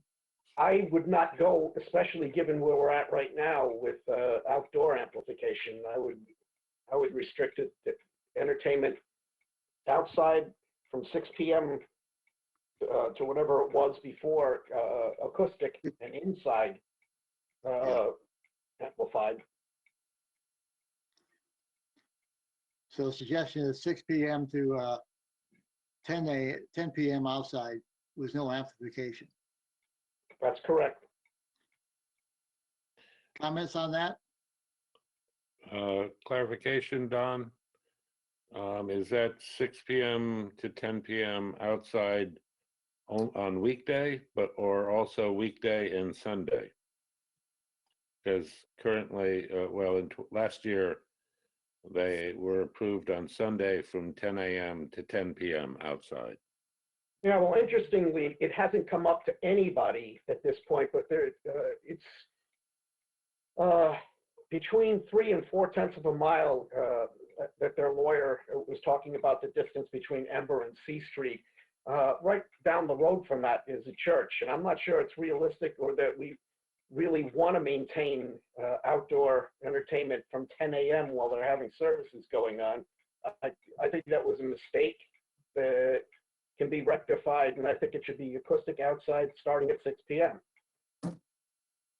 Okay. Other discussion? No? Don, you wish to put that in the form of a motion? Sorry, my clock's going off. I'll allow the others to do that because I'm just expressing what I would vote for. Mr. Chair, Yes. I move we grant a weekday entertainment license for 10 AM to 12 AM inside and 6 PM to 10 PM outside, limited to acoustic unamplified music. And Sunday, 6 PM to 10 PM outside, also for unamplified acoustic music, and 10 AM to 12 AM inside. I'll second that. Second. Other discussion? Mr. Chair, Just to clarify, the request is the acoustic only piece is for outdoor only, and indoor amplification. Indoor. Yes. Yep. But they'd still be restricted by the general noise ordinance about how far that can emanate from their facility with or without amplification. No. And even with unamplified instruments outside, there are some instruments that without amplification can be quite piercing at 300 feet. So that they need to will need to be concerned about the types of bands that they have performing outside to make sure that they're not going to override the town's noise standards. You know, that's, Okay, that reinforces Don's point, so yeah. thank you for that. You know, quite a number of years ago, we went around and around with another establishment in West Harwich, and over the time of trying to get them to be good neighbors, we wound up having to restrict the types of instruments that could be played because, you know, we'd get rid of the sort of heavy metal amplified stuff, and they'd come in with a brass band that was equally as offensive but unamplified. So, you know, it's not without precedent that in this town. Michael, did that respond to your question? Yes. And Mr. Chair? Yes, Don. Just to be clear, for future actions, I view this particular business is wholly different from the other business in terms of its proximity to residences, in terms of where it's located, in terms of the hub of the town. So lest anybody read into this, this is about this particular establishment in this particular place. Thank you for that, Don. We have a motion and a second then. I'll take a roll call. Michael, I'm a no. Don, Aye. Ed, Aye. and I'm an aye on this one. So it's passed 3-4. That's 3-1, Larry. 3-1, I'm sorry. My math is losing me, I guess. Mr. Chair, Yes, Don. to my point, and everybody can do whatever the heck they want to. It's already 9 o'clock. I'm 12 days out from a total knee replacement. I've been sitting here now since 5 o'clock. That's 4 hours. I am not prepared to sit any longer to listen to this subsequent hearing tonight, because if it's anything like the last one, we'll be sitting here until tomorrow morning, early in the morning. I'm not willing to do that, and I can't do that physically. You started a motion before. You want to do that? Motion to move this date certain? Yeah. I'd like to continue the hearing until time certain at 5:30 next Monday night. I am not available next Monday night. Who's, this is. Who's Okay. that? I'm This is sorry, Mr. Blake. is there any way we could do it Tuesday? Mr. Kelly? Mr. Kelly? So I'm clear. We're talking about rescheduling the scheduled hearing for the port. The Ember has been addressed tonight. Yes. Okay. If I may have 1 minute to look at my calendar, Mr. Chairman? You may, certainly. All he's doing, Joe, while you're doing that, I'll ask Joe the same question. And Larry, maybe Michael? bounce something off you here.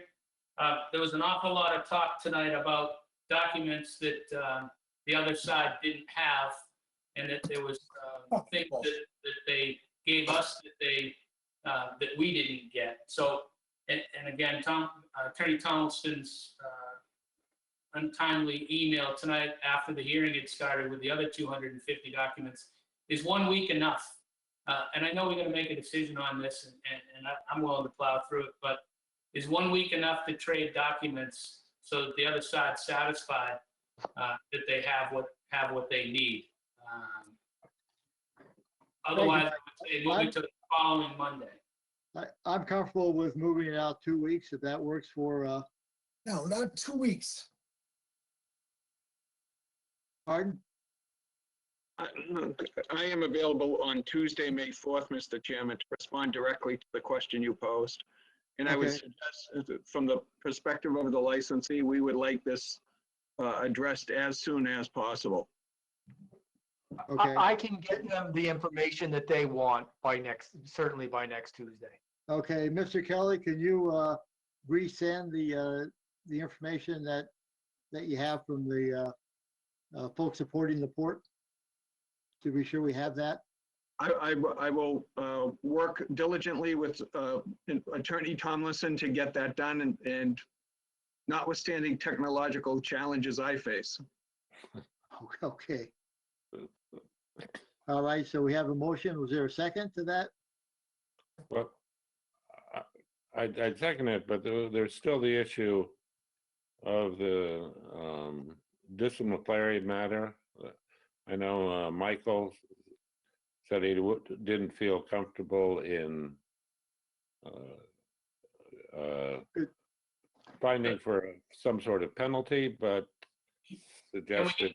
Can we get this motion voted on, Ed? Because I was going to bring that back up as well. Okay, great. I just didn't want us to lose sight of that. But the time certain now would be 5:30 Tuesday. 5:30 Tuesday on that. I'll second that motion. We second that motion. Any other discussion? I'll take a roll call then. I'm an aye. Ed? All right. Don? Aye. Michael? I'm an aye. Ed, to your point, I suggest we include the violation in our meeting on the May 4th. We tabled it tonight. We can bring that back at that point. Michael, did you have a comment? Yeah, I was going to make a motion that we uphold the hearing officer's finding of facts for the COVID violation for May 22nd, punishable by a written warning. I'll stop there. Second. Discussion? I'll go with the roll call then. Michael? Aye. Don? Aye. Ed? Aye. And I'm an aye. I think then that concludes tonight's meeting. And we'll meet again on 5:30 on May 4th. Move to adjourn, Mr. Is there Chair. a second? Till, And do we I'll take a adjourn roll to a time certain? for time certain, 5:30. Yes. I do wish to thank very much all those who participated in tonight's meeting. And we will, let me take a vote on the adjournment. Michael? Aye. Don? Aye. Ed? Aye. And I'm aye. Good evening, everyone, and we'll see you in a few more days.